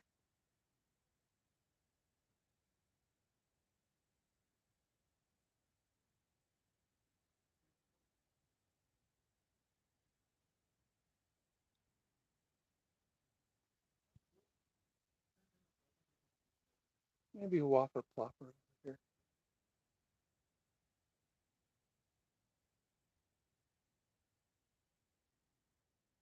We can go back and we do a whopper plopper. It's a really good bait. It's really good in water. So we're gonna go do a whopper plopper on this one. You know, it's funny when you buy a rod, you know, you buy it on its specs and stuff, but I guess it's sort of like you gotta like drive it a little bit, you know? Um, you gotta play with it. This is my dog.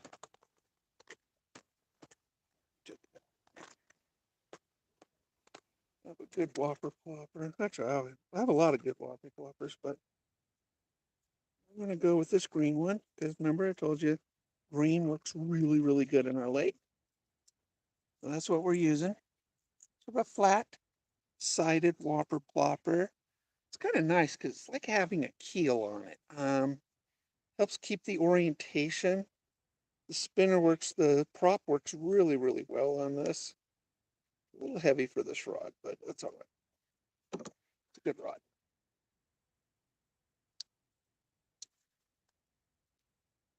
Not a very good cast, but we're just going to work this whopper plopper and we're going to get you guys to look at the shoreline here. This is the shoreline we're working, and there's a lot of wood underneath the surface. A lot of wood. So you gotta doing the whopper plopper just keeps us above all that wood. So it's really nice. And water's 71 degrees right now, warming up quick. So we should have, I mean, the bass are gonna hit on the top.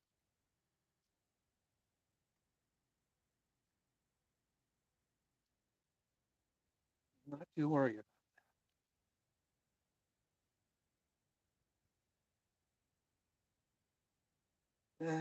Technically, this is an ultralight rod. I was telling you guys, you know, when you buy rods, you buy, you know, things on spec, but when you get them, they're going to react differently. You know, this is a pretty nice. I love this rod.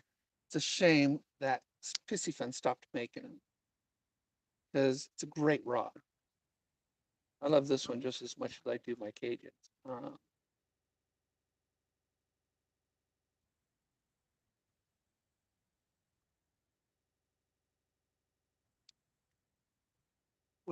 I wish they still made these. I should call them up and see if they have any more in stock. You know, back stock. You know, they're not on the website anymore. This is called a what is it called? I don't know what it's called. I don't have my glasses on.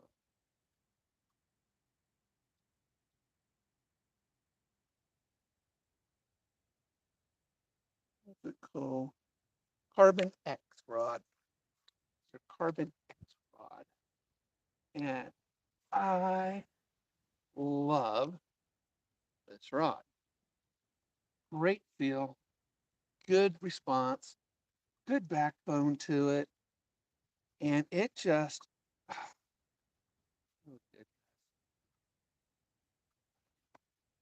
for an affordable rod, this is one of the best I've ever bought. I can't remember what I paid, but you know, Pissy Fun's very affordable. And they have great sales all the time. You know, 15, 20, 40%, 60% off, 30% off on clearance. 2 for 1s.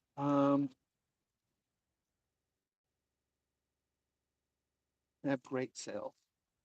The problem about casting over a big tree like this is when you get a hook set, um, stuck because you got that big old giant knife right in front of you. So you got to sort of work that fish right over the top real quick.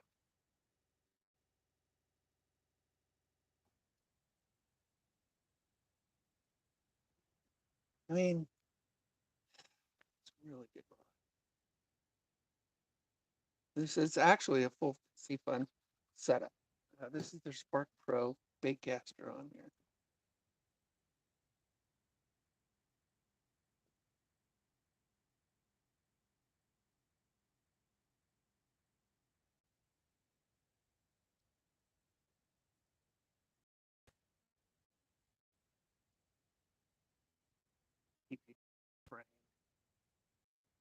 line I got it in my hand.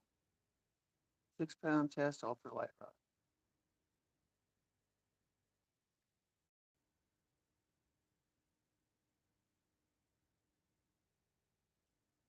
Just gotta react this way to, and I love the split grip. That's a great grip.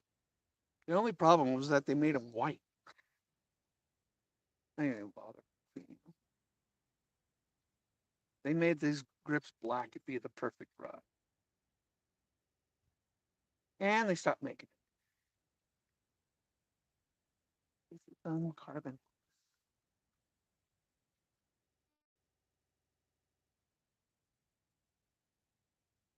Oh, this is going to be a tough one. Oh, let's get it right between the branches. We did. Little long on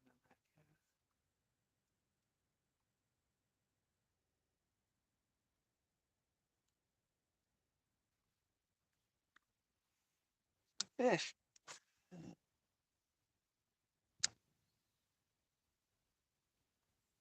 Try that jerk bait again. I'm definitely going to hit them. Just went to 71 degrees.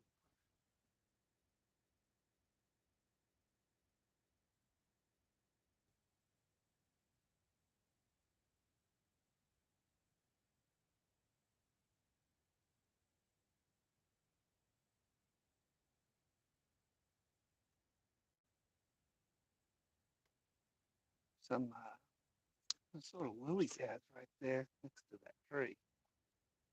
See if we can get one out of there. Real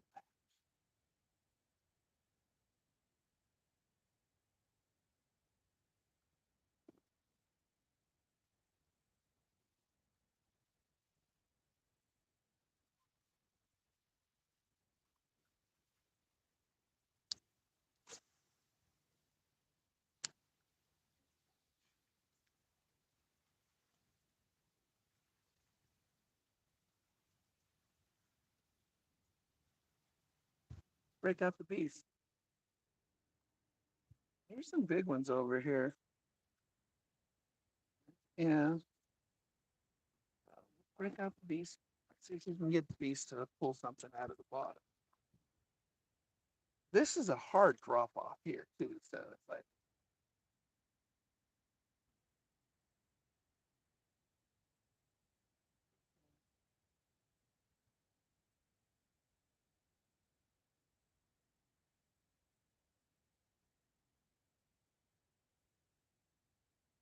anyways, huh.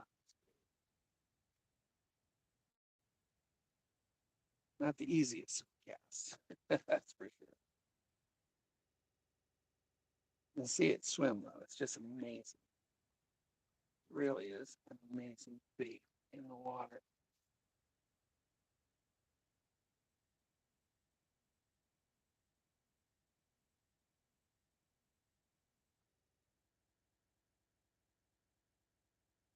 Long down tree here. I caught bass wrong around it. And like I said, the west side here is not treated well this year.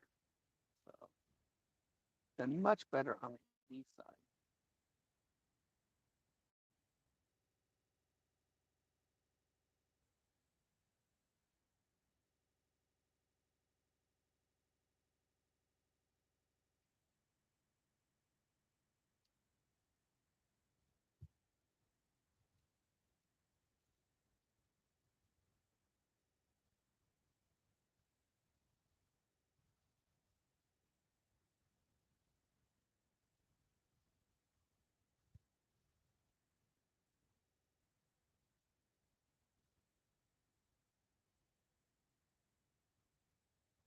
Casper fishermen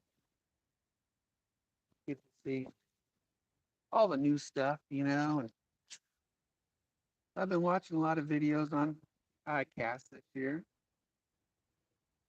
and a lot of impressive stuff. There's this new BFS reel I'm curious about, and a few new BFS rods. They're so expensive. Yeah, 200 plus. I've never paid that much for a rod.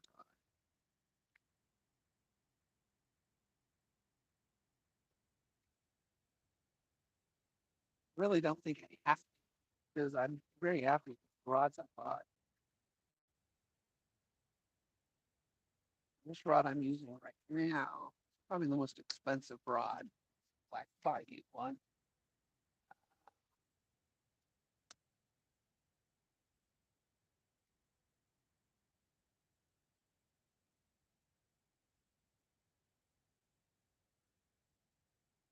Made by Cajun Customs. CajunRods.com. Make great rods. These are all hand rolled carbon fiber. They're light, strong. I own four of them. I bought five, but I took a guest out fishing and he snapped one on the dock. Not even an apology. Blamed me actually. He just wasn't where he was not. He did not look where he put down his rod. But living cost me $100, plus for another rod. I called Cajun and told them. I said, "Yeah, it's not their fault. Not their fault at all." And I can't pretend that it was a manufacturer defect. That's just wrong to do. So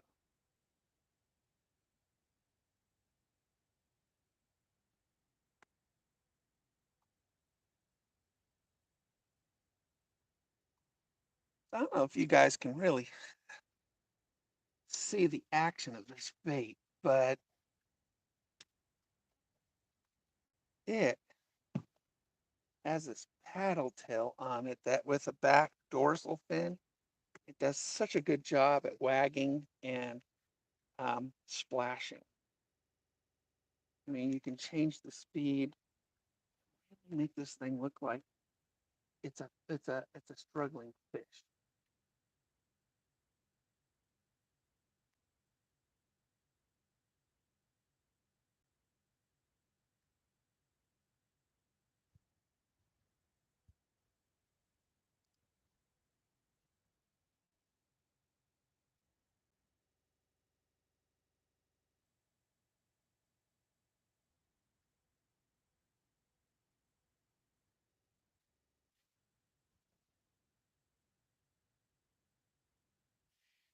I'm gonna try a spinner. I'm gonna try my spinner.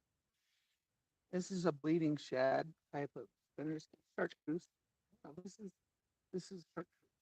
I think it's white. Yeah, it's golden yellow. So golden silver. So thought I had the bleeding shad.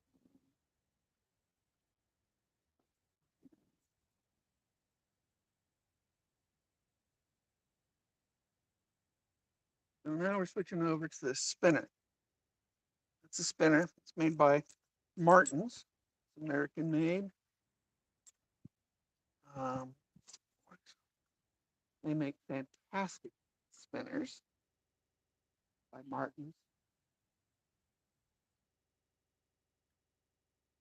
And done skirts, hand painted heads. This is a fantastic day.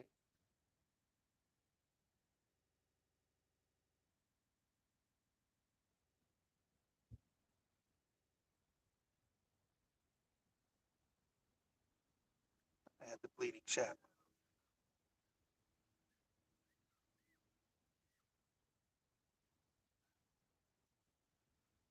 Spinners you really don't have to retrieve them really fast. You can. It's just a matter of presentation. These, you know, these this has got a Colorado and a Bama blade, and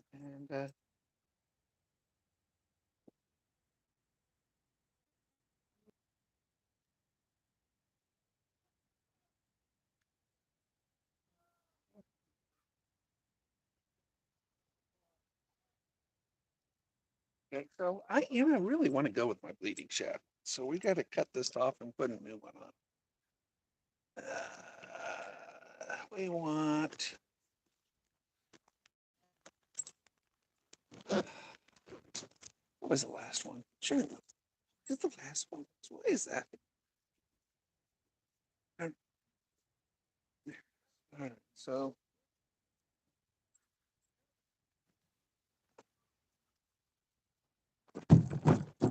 Oh, there's my tablet. Fell through the seat. Wait. Let's grab it. I don't want it to get wet or anything. So one thing about these is you gotta tie them all the time. So let's get that one shad out. Really is pretty because it's got a white and a red blade to it. And I like that. There it is. There it is. It sounds, of course, it's on the bottom.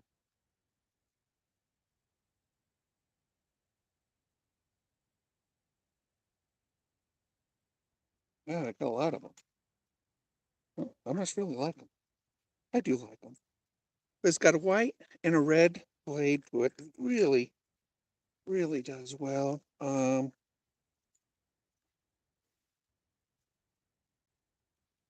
And you know, oh, there they are. I need my plastics. I need to put a trailer on it. So this is it right here. Real pretty. Now we need to put a proper trailer on it.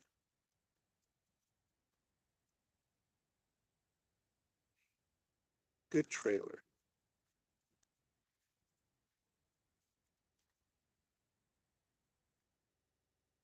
Small. So I just redid all my tackle. So we gotta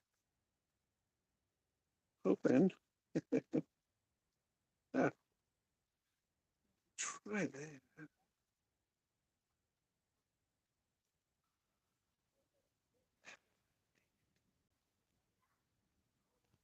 You gotta have the right trailer on it.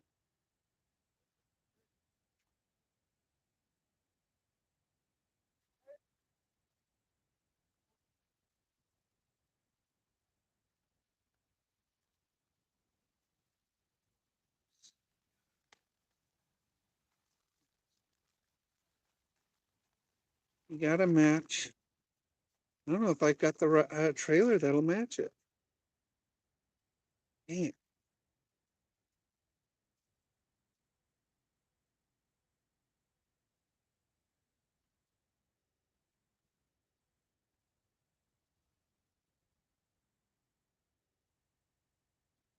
I don't have a trailer that'll match it. Dang it. Can't use it.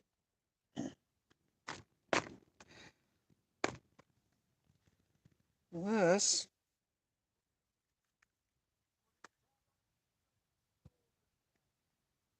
I take one off.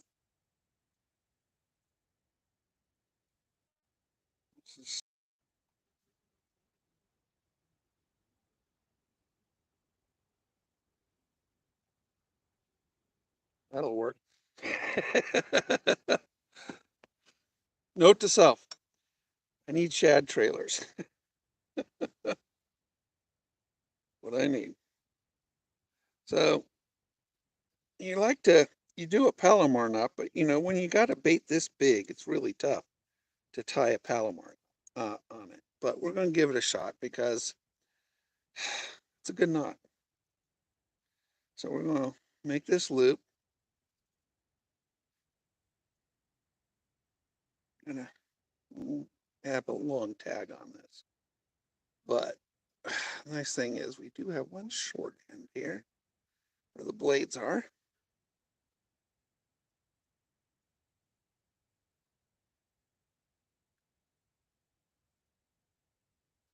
There's my Palomar. Always wet it so you don't burn your line. And that is a very good knot. Now, I have what's called a paranoid Palomar knot. So we're going to do a paranoid Palomar knot by adding one more knot on top. And that's what I call paranoid Palomar knot.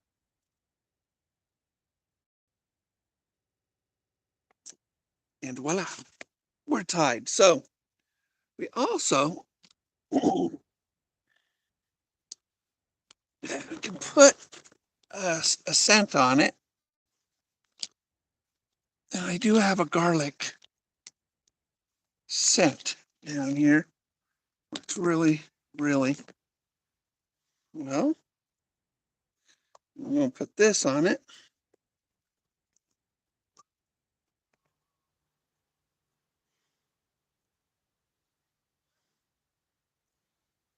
That's what we're going to do there. Okay. And voila, we're good to go. We're good to go. All right. Now we got to get back to the shore because we drifted away off all of that. What are we at? 11 feet here. It's actually not too bad out here. So let's do a few casts out here and see what happens. Because there's good vegetation out here as we head towards the shoreline.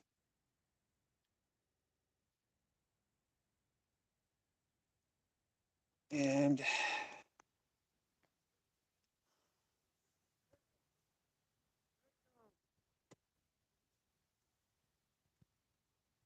now a good thing about a spinner too, a bass spinner, is the hook is facing up.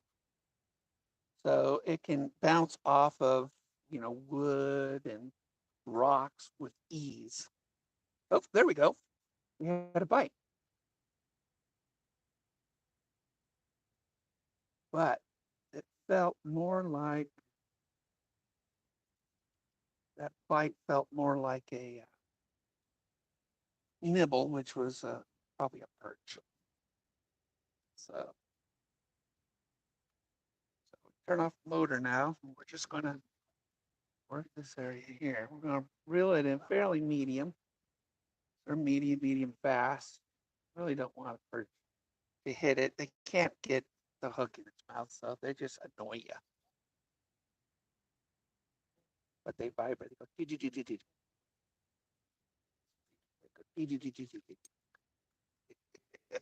all right. It's annoying because it makes you feel like you got a fish. All you got is a protester. Okay, let's head over there. Close to shore.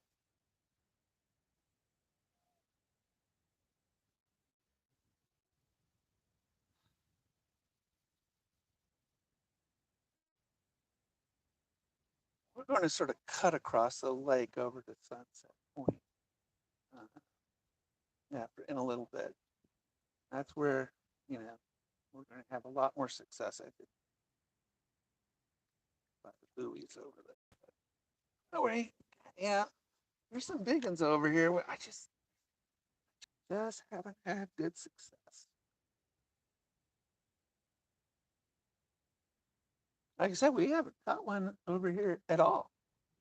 I mean, out in the middle of the lake, we had a huge blow up, and that was my fault.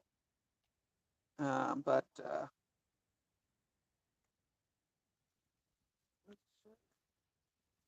1 year, everybody tells you to come over here. They were right. It's a good spot usually. But not this year for some reason.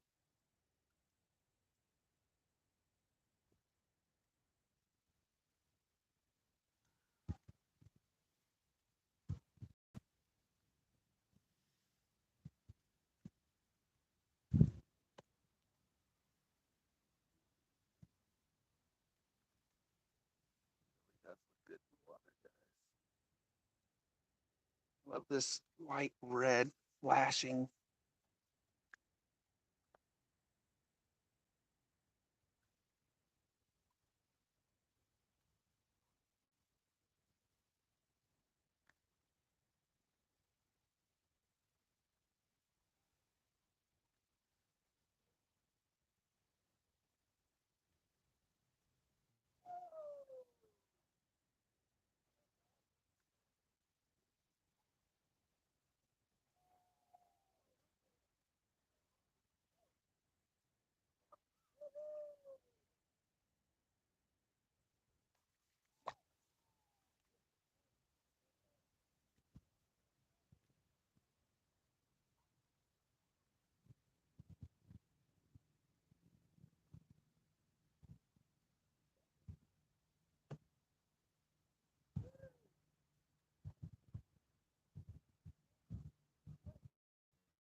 bounce it over.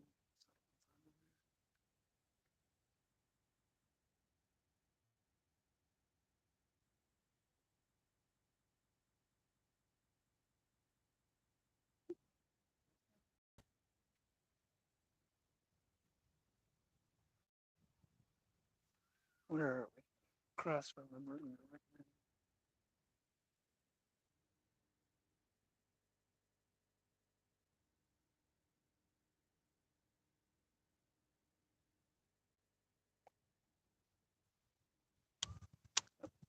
My trailer is caught up on the hook.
I don't know. I don't know.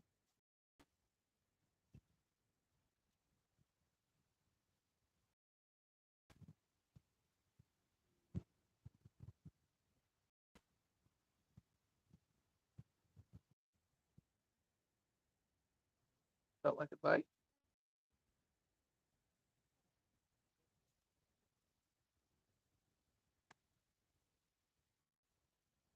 Oh, another one. Come on. Chase it down.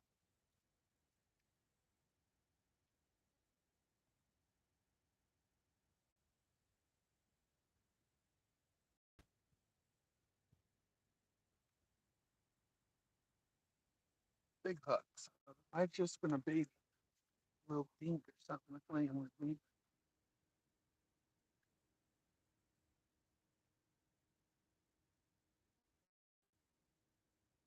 Bald eagle with us.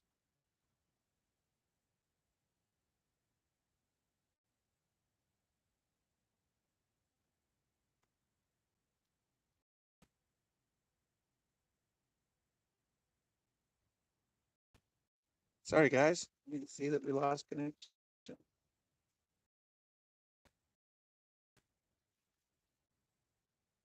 Yeah. See what you miss when you blink? God, that's a Texas fish. Catch fish. Always work a back cast. Always work a back cast. Definitely not where I wanted it, but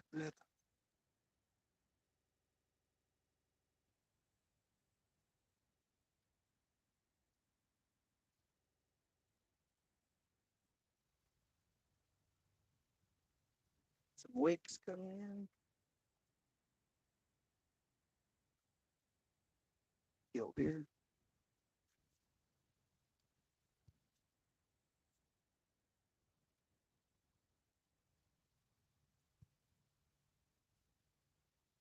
Coming up to one area last year was always producing for me. So I'm going to fish it.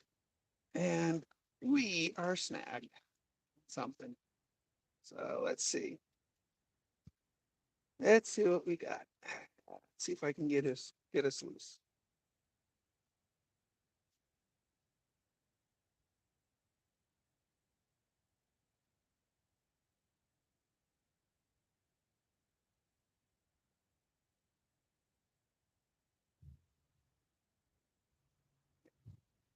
Left. Right. I'll see it. I'll see it. I'll see it. Branch, water. There we go. We go. Like save a bait.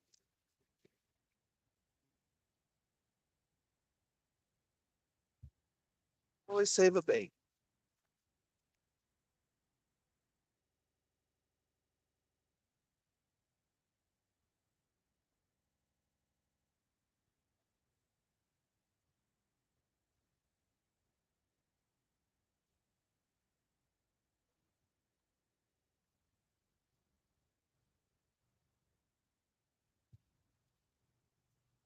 Just a lot of branches there, and sort of bouncing through it, sort of got wedged between two. Sort of like here. There's a big tree right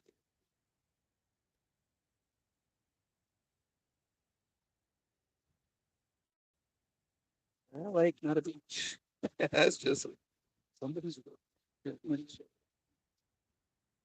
Saturday, hot day on the valley.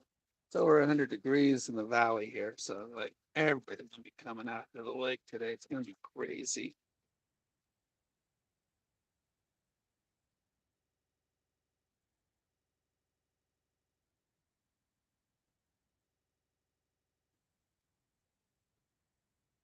This is the area right here. Try some top water.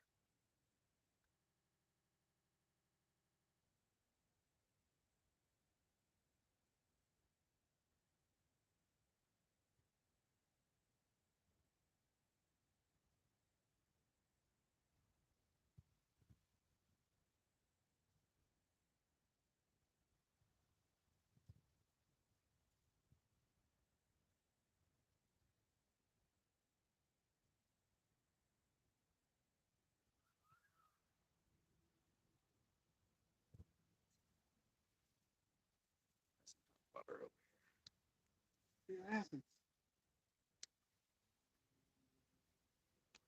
Yeah. I see, just in case something does happen. Yeah.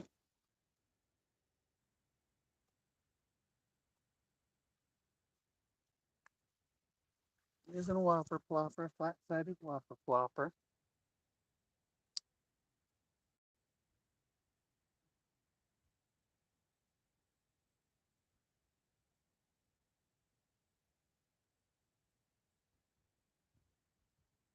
About to head across the lake. Caddy, cross it sort of at a diagonal. So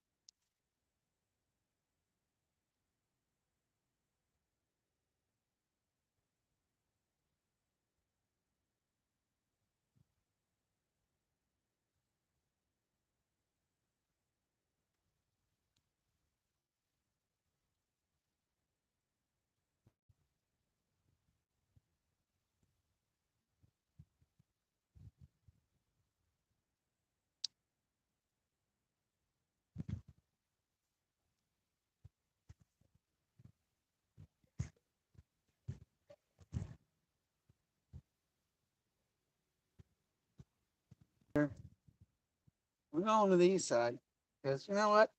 That's better. It's better. It's better. We're gonna throw the beast out.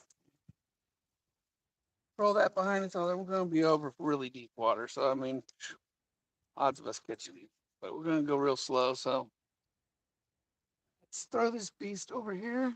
There we go. That's what I'm talking about. And all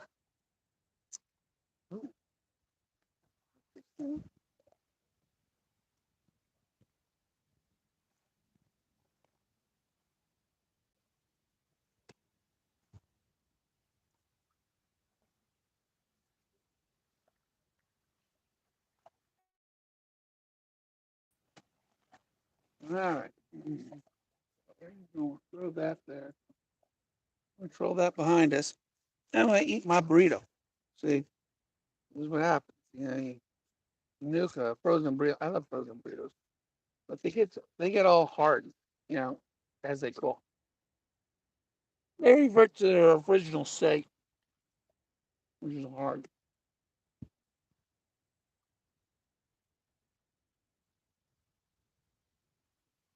Now we're gonna go catty corner. We're going across the long way, huh?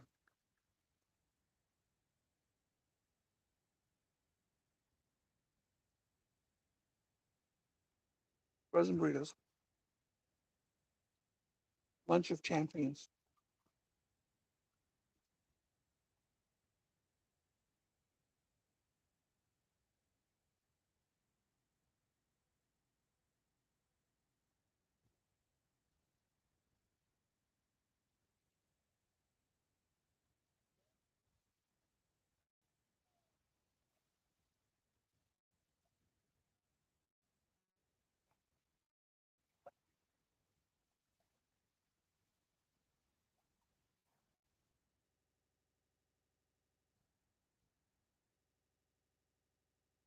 Recreational boaters.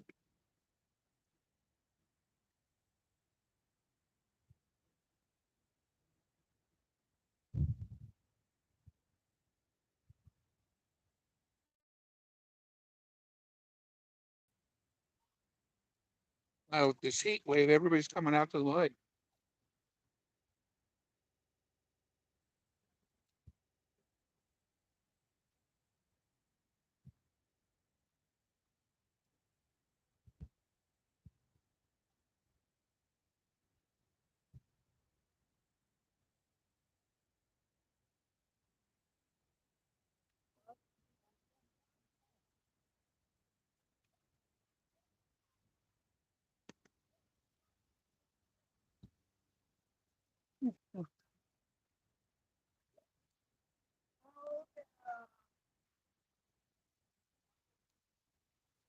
Now we're getting in the drop off here.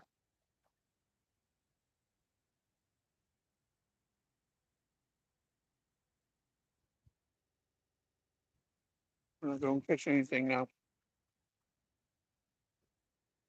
What is that?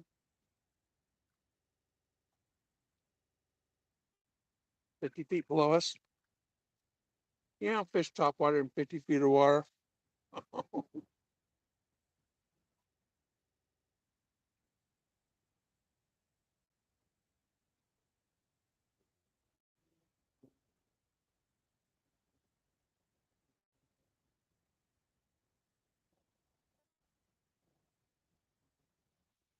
Saying that, if you guys ever want to buy just like a good fishing platform, and this is a really good fishing platform. Sea Eagle Fold Cat 375. This is a really good fishing platform.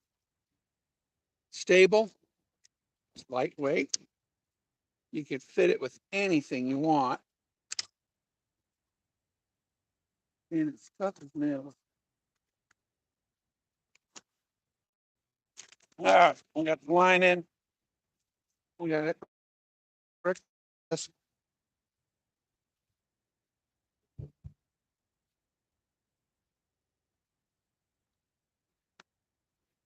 And we're going to head over to Sunset Point.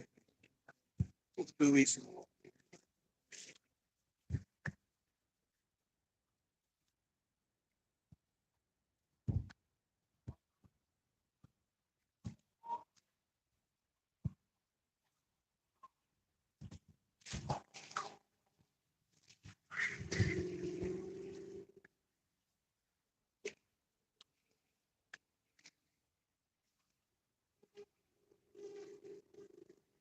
Don't throw wakes.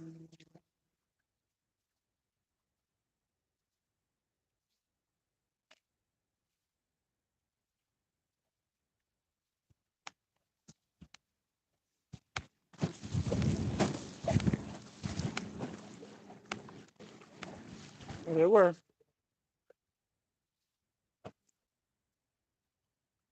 I've been told, I read on the internet, with the lithium ion battery and use a trolling motor, you run them all full out, you can damage the motor. Do it for a long time. So I do it for a little while and then cut back to 4. My new Ford burned out. I don't want this in photo to do it.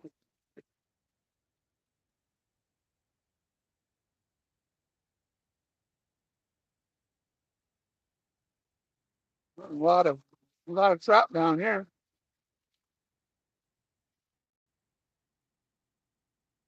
There they are, 20 feet down.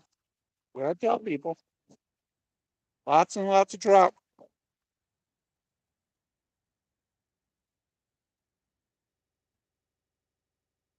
Well, a whole bunch of trout.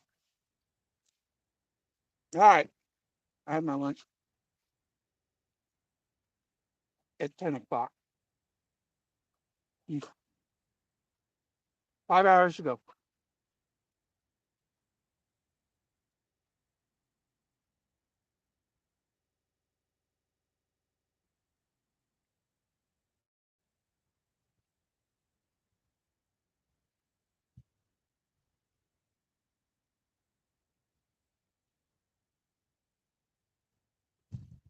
Wakey, wakey,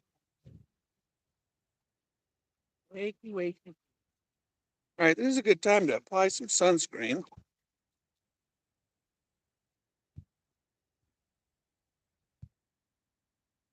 Have some someplace.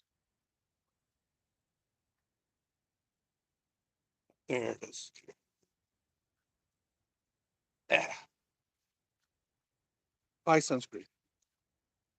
So so I don't burn. Although I really don't burn, not easily. You know, Italians, we just get darker. We don't get a lot of burn.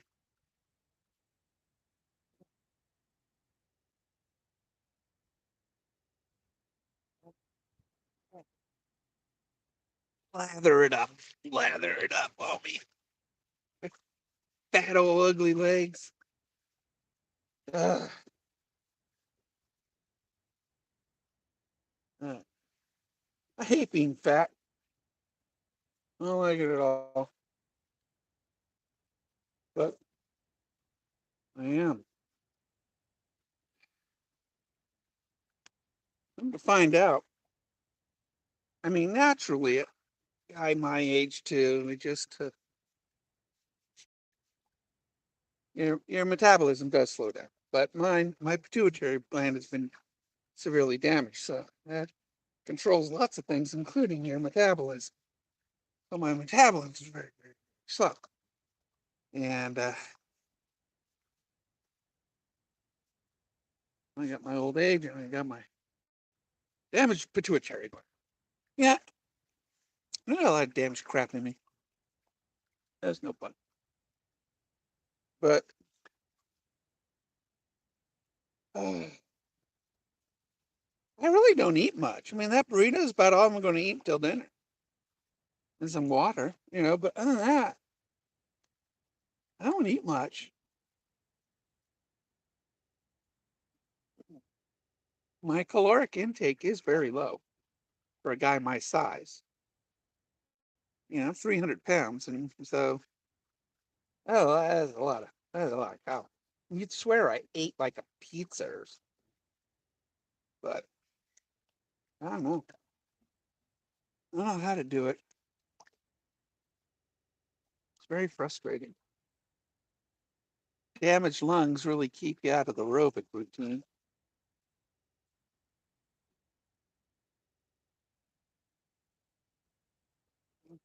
This on 5 for a bit. We're headed straight at the area I want to be at. Then we're going to put the beast back in. Now, the nice thing about where we're going, the beast works good. I haven't caught anything like that thing, you know, that blow up we had earlier or yesterday's catch. But you know, you catch a lot of, you know, 2 pounders. Maybe there's a 4 or 5 pounder over there. You don't know. I don't know. You really don't. Why they call it fishing.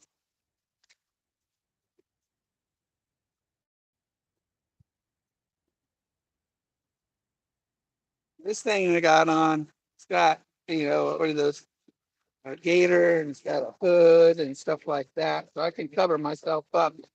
And it wicks really good. It breathes. So it's just really a good all around shirt. stay out of the sun, you know. Got a hood. Got a hood.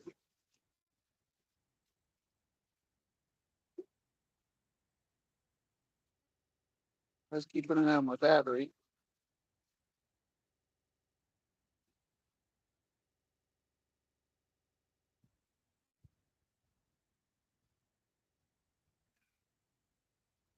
$46 feet underneath us. This lake at the deepest point, I've never seen anything more than 56 feet. So I know there's a map that shows that there's a bigger hole out there, but there isn't. I've never seen it. 56 is as deep as this lake gets. We have an average depth of 17 feet in the lake because we have three very large flat areas. This area right in the middle is really the deep part. And it's for those that want to catch kokanee salmon or the trout right now. This is where you're going to go. And the trout's 20, 25 feet down. The kokanee is 40, 45 feet down. And, either you jig for your kokanee with a spoon or you can use an outrigger and troll for them. But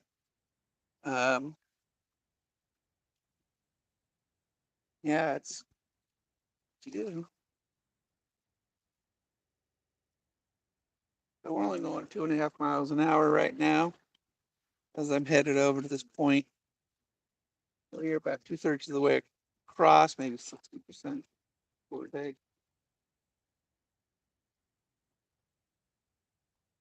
Then we're going to use the beast. Throw that over there. You know, that jerk bait will work really well in the flat area. Whopper plopper, so we'll do okay. I think we got the right stuff hooked up. I do have these also these lipless. These lipless again is in that batch of clear coat, and these work really really well too.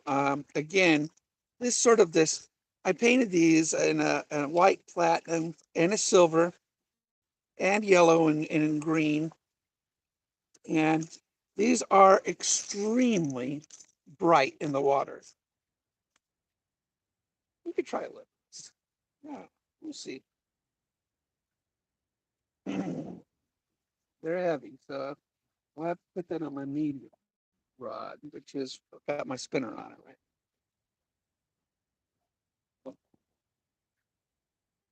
44 feet. So we should be coming another 100 feet or so to the drop off. There's on this point, there's sort of like two shelves, 10 feet and 20 feet.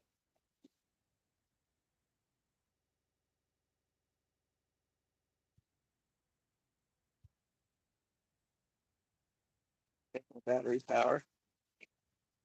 We should have more than enough battery, but when I go to 5, there's a big draw. I mean, I could run this for an hour on 5 pretty easily, but I don't want. Plus, I think it's bad for the motor, so I don't do it. So we do spurts of 5 on the speed.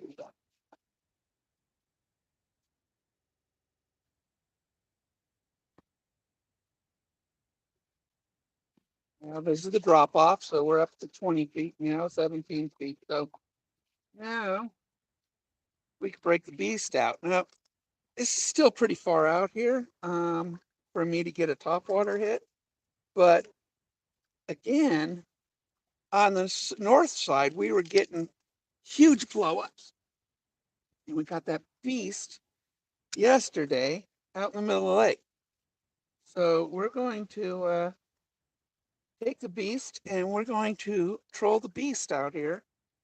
That's what I call my big 7.5-inch topwater wake bait. We're going to see if this area will duplicate what the north side does. We're 15 feet deep here, which is good. Now over on the north side, that's 10 feet. So there's a 5-foot difference, which is significant. Like I said, there are two shelves here, 10-foot tip, 20-foot shelves. So I'm going to just work this and see what happens. Keep an eye on that and make sure an eagle does not steal my bait. There's no way that eagle can take it away from me because I'll just reel that eagle in and figure it out when I get an eagle in the boat.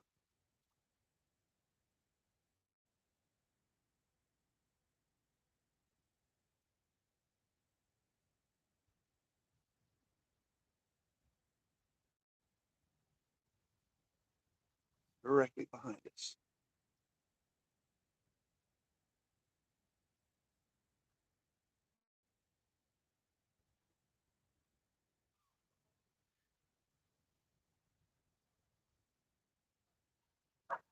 We're at 13 feet here, so the shallower we go, the more likely we're going to get a hit.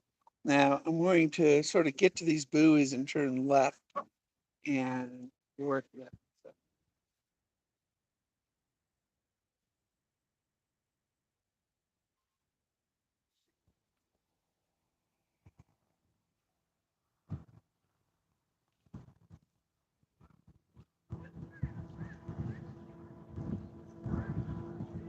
I'm going to get a lot of boats over here.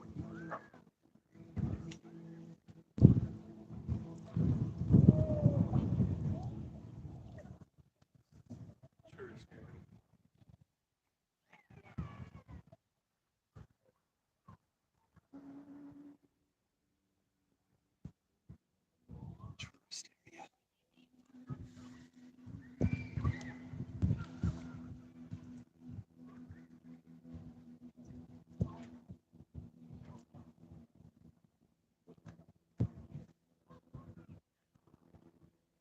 One fish.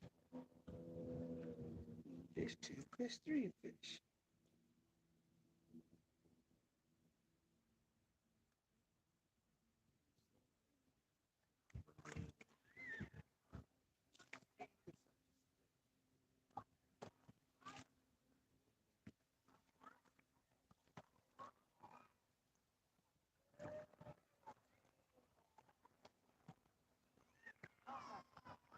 A lot of kayakers out here.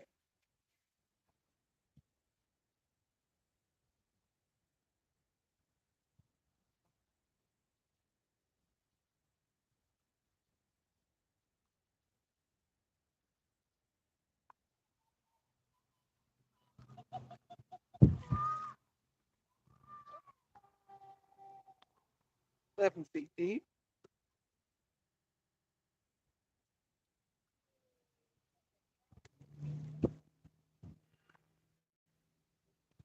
Start making our turn here.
I really didn't really cast at a funky angle.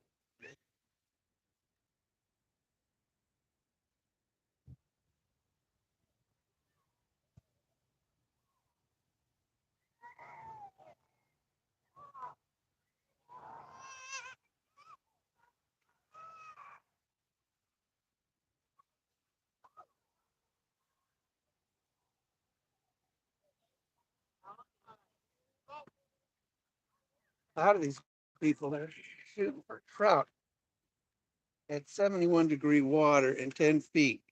Not the likelihood of catching a trout out here is really, really, really. Water's getting a little choppier.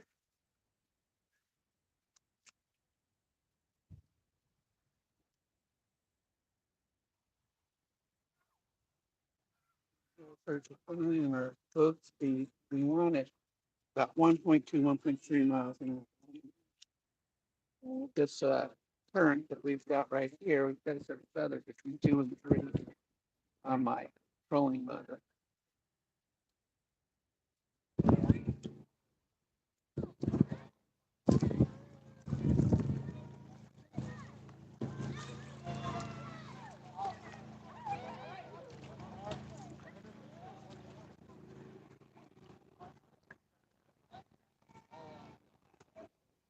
Oh, there we go.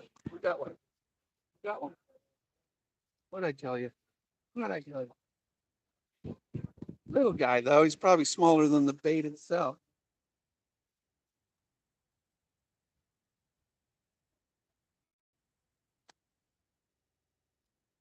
Nope. Came off. Don't ask me how that happened. Because these hooks are about as sharp as I could possibly find.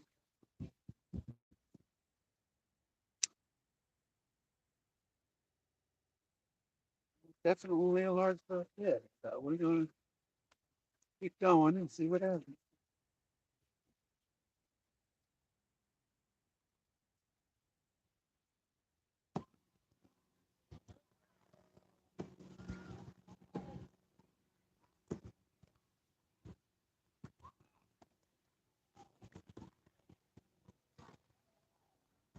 Got a wake bait behind me. Yeah, you see that big giant wake bait? Yeah.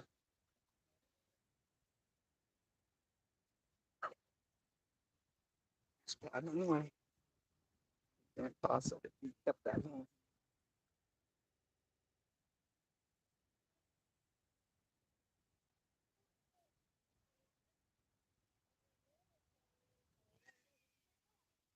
Stay on this line here, and then we're going to turn left and go out for a few hundred yards and work that.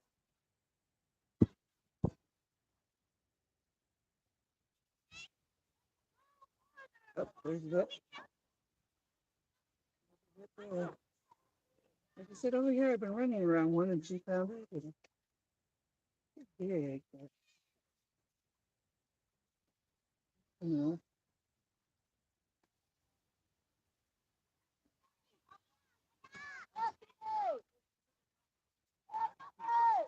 she won't print.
The beaches are full.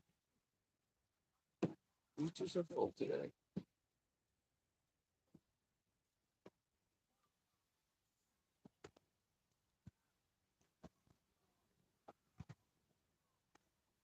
They're bringing their pontoon boats and their boats. Right? Crazy day on the water.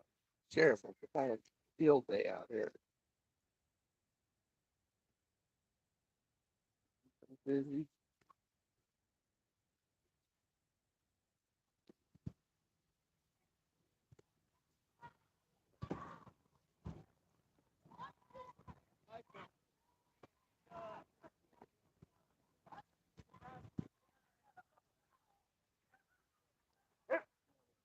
slow turn. Or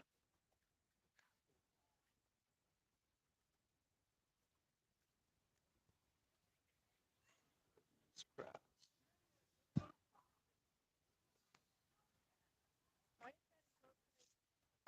Exactly.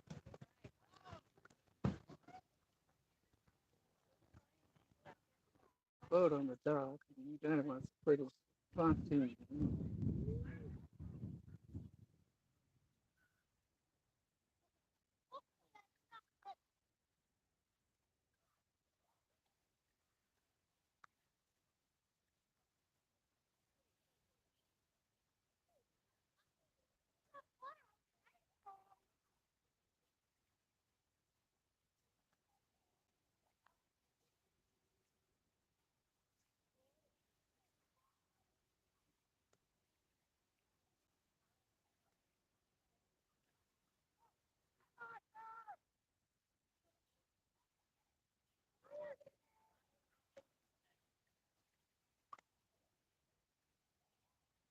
In this other zone that I like. It's out here. Give me 10 minutes. We'll get one in the boat.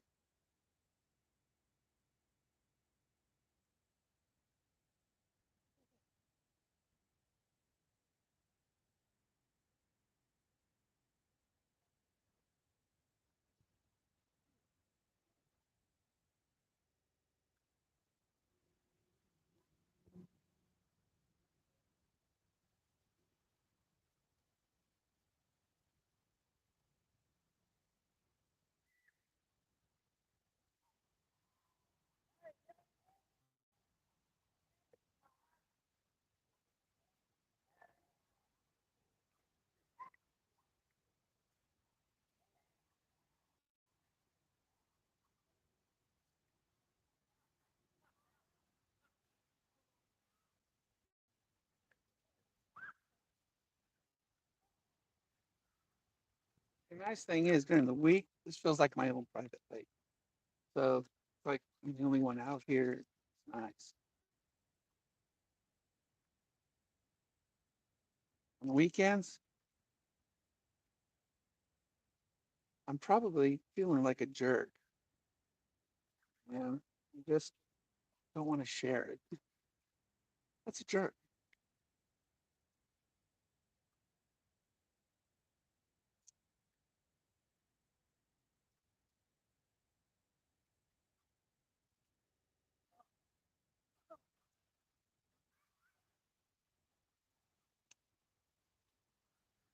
Sharing is caring.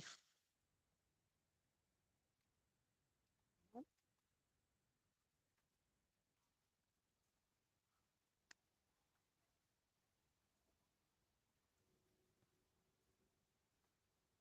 know where there's a big bass in a swim area though.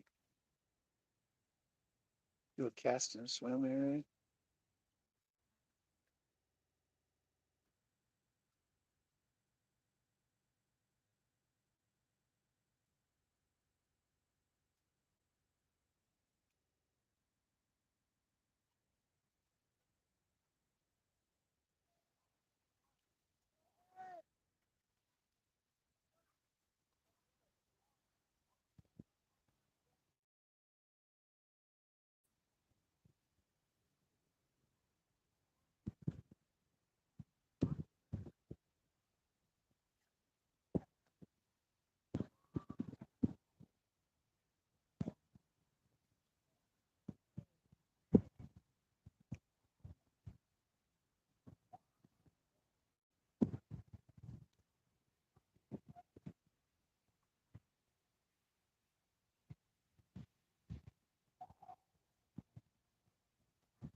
Now we're into Rainbow Bay here.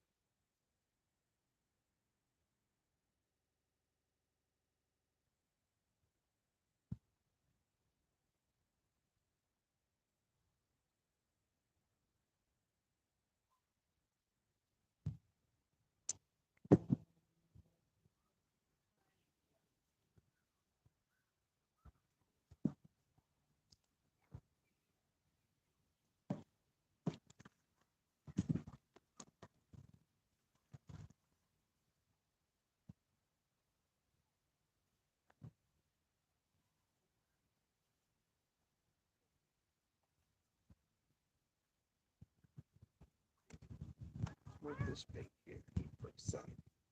We'll go to the jerk bait.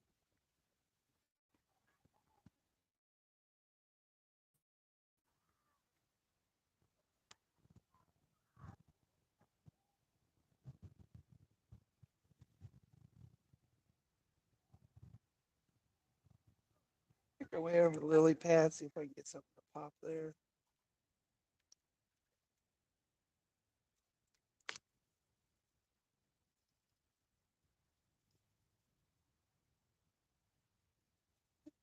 Good. Very quick.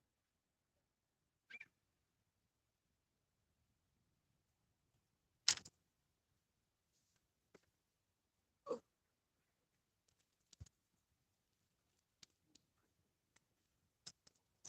shame that clear coat didn't come out very well, but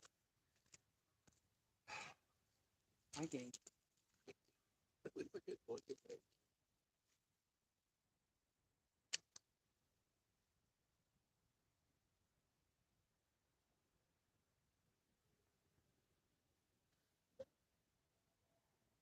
Somebody look. Sheriff will get them.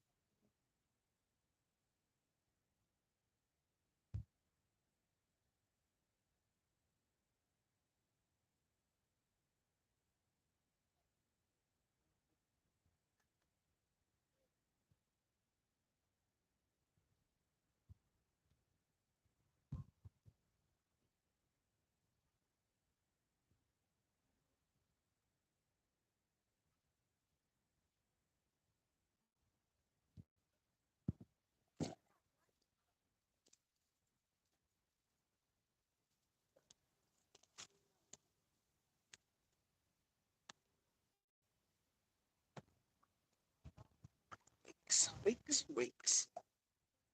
Wakey.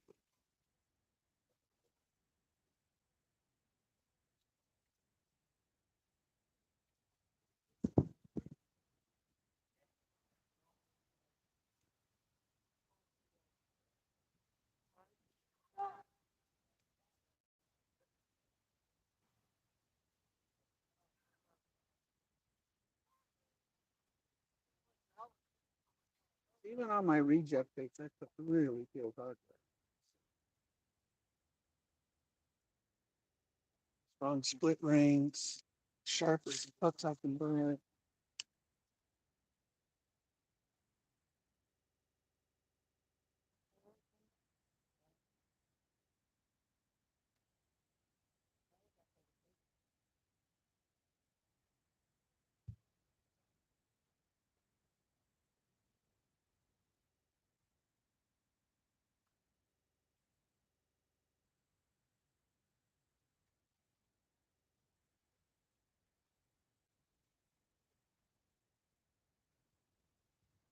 Got to-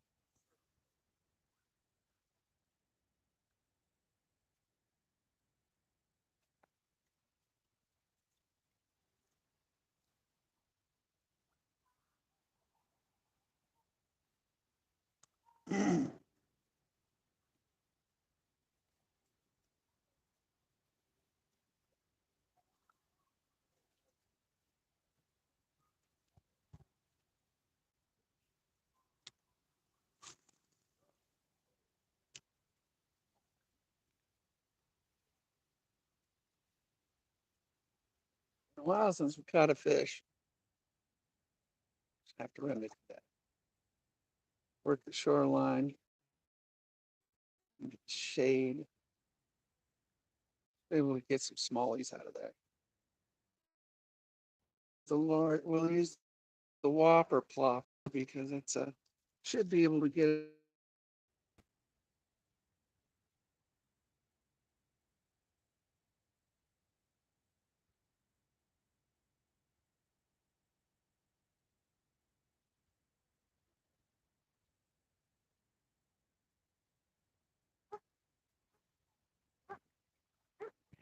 Shoreline. Our way around this.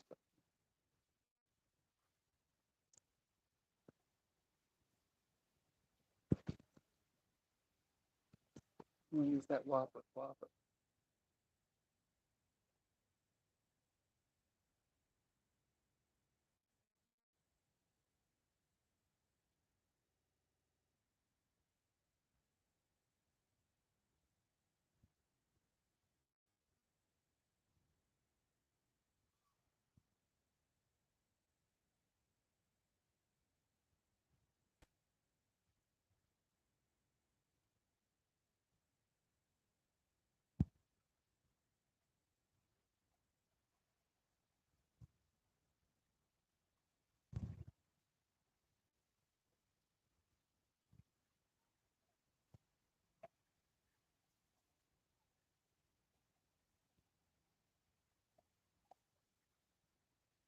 Not too many people over here, so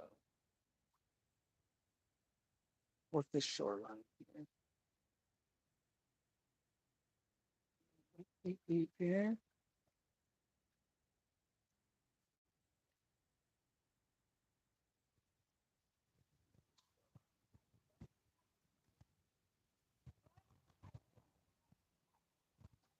Get some shade. See what we can get. We've got some smallmouth to be over here. The way this bottom is.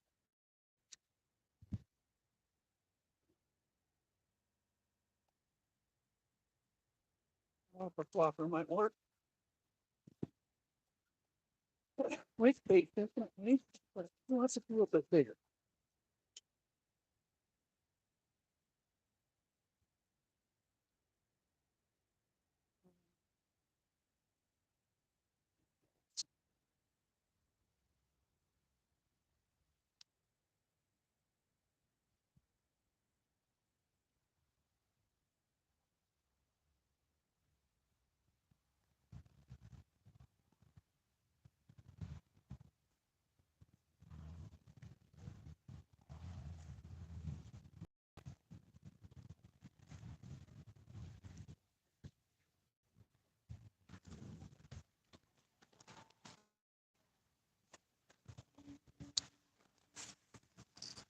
Oh, I got a backlash, guys.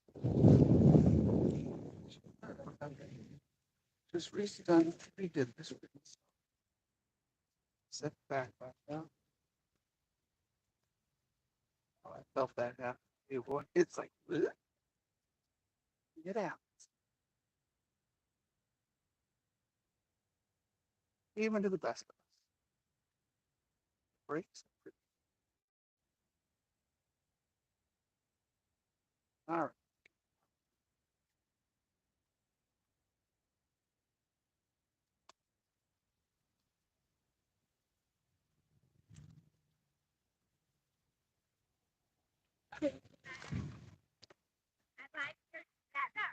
Thank you very much. I really enjoy it. Oh yeah, a lot of bass. I I got more. That's all I decided to put on the boat today. They all have a purpose. Like that catch. Um,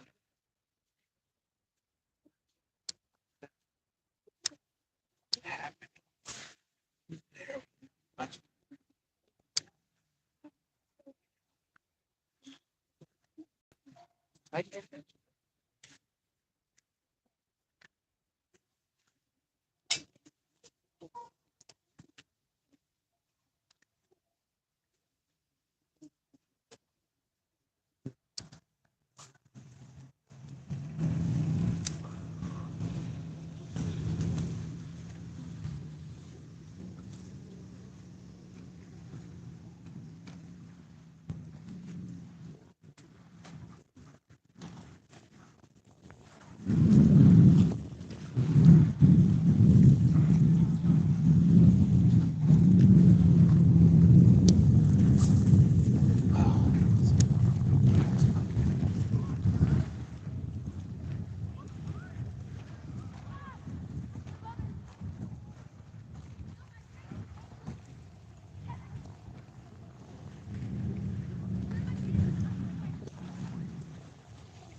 There's a trout. There is a bass right out there in that swimming. Ain't nobody in it, so we're gonna give it a couple shots, see what happens.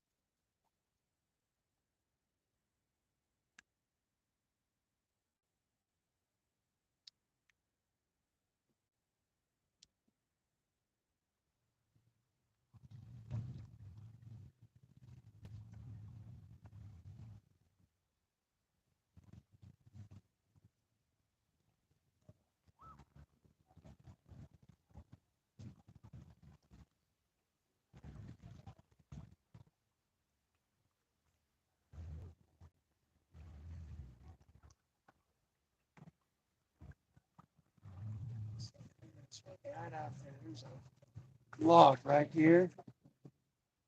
I hesitate a little bit on this rod, but we have the right bait, so we're going to toss it out there. There's bass right there in that log.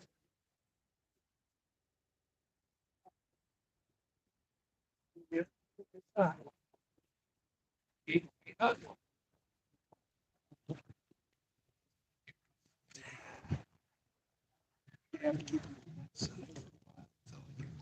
Figure it out.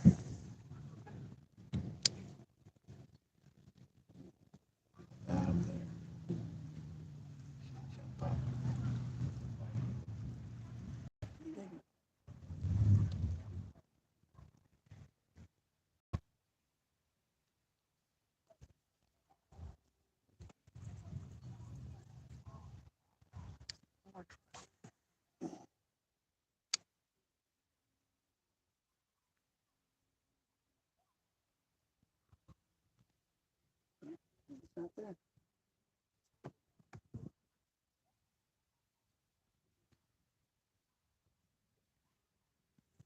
He was there yesterday. He was there yesterday. All right. Let's head over to the lily pads.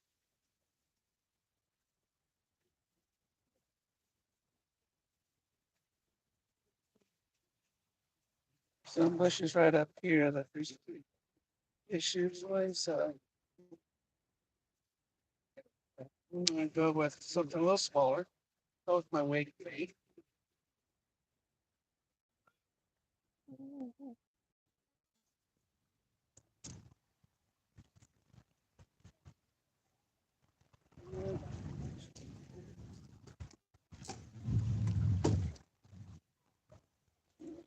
Put you there. And then we're gonna put you right by those bushes.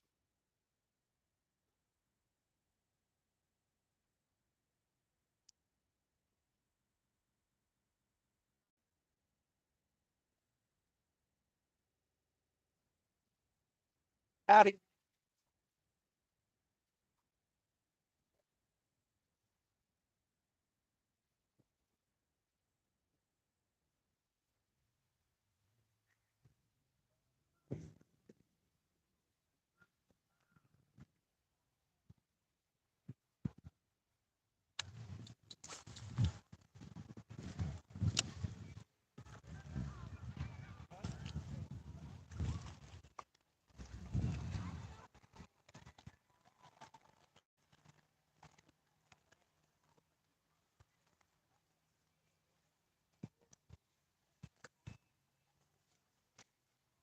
Howdy.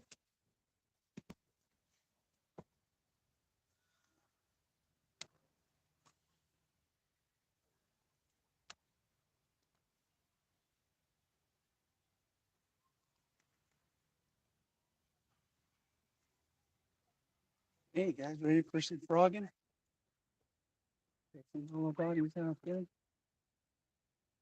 By the lily pads.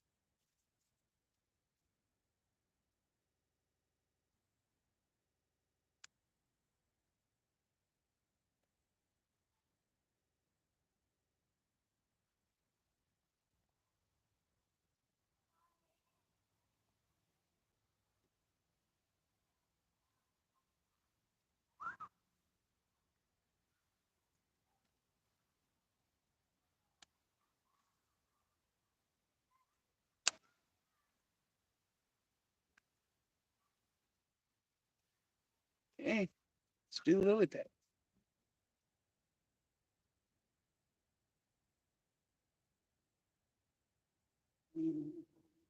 Medium heavy. Take the beast off.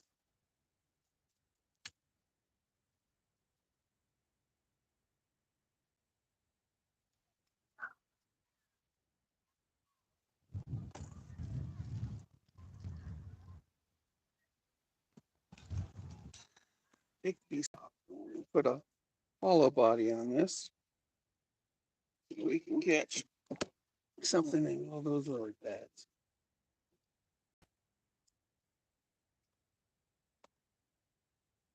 Water. Okie dokie.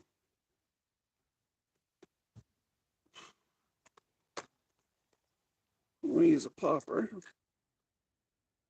Pop the body. These are toe thumpers. Toe thumpers the best hollow body I've ever run across. So go to toadthumper.com. These things are fantastic.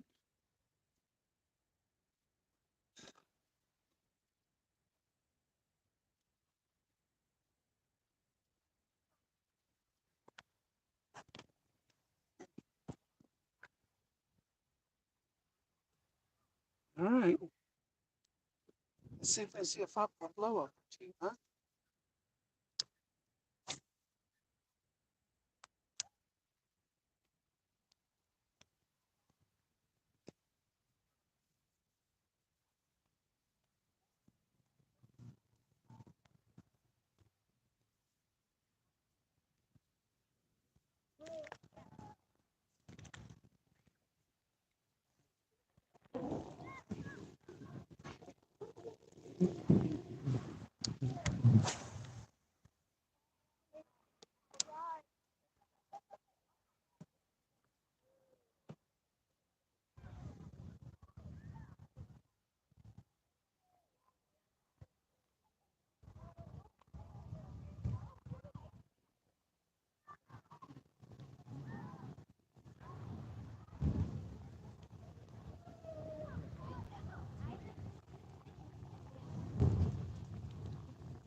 Whew.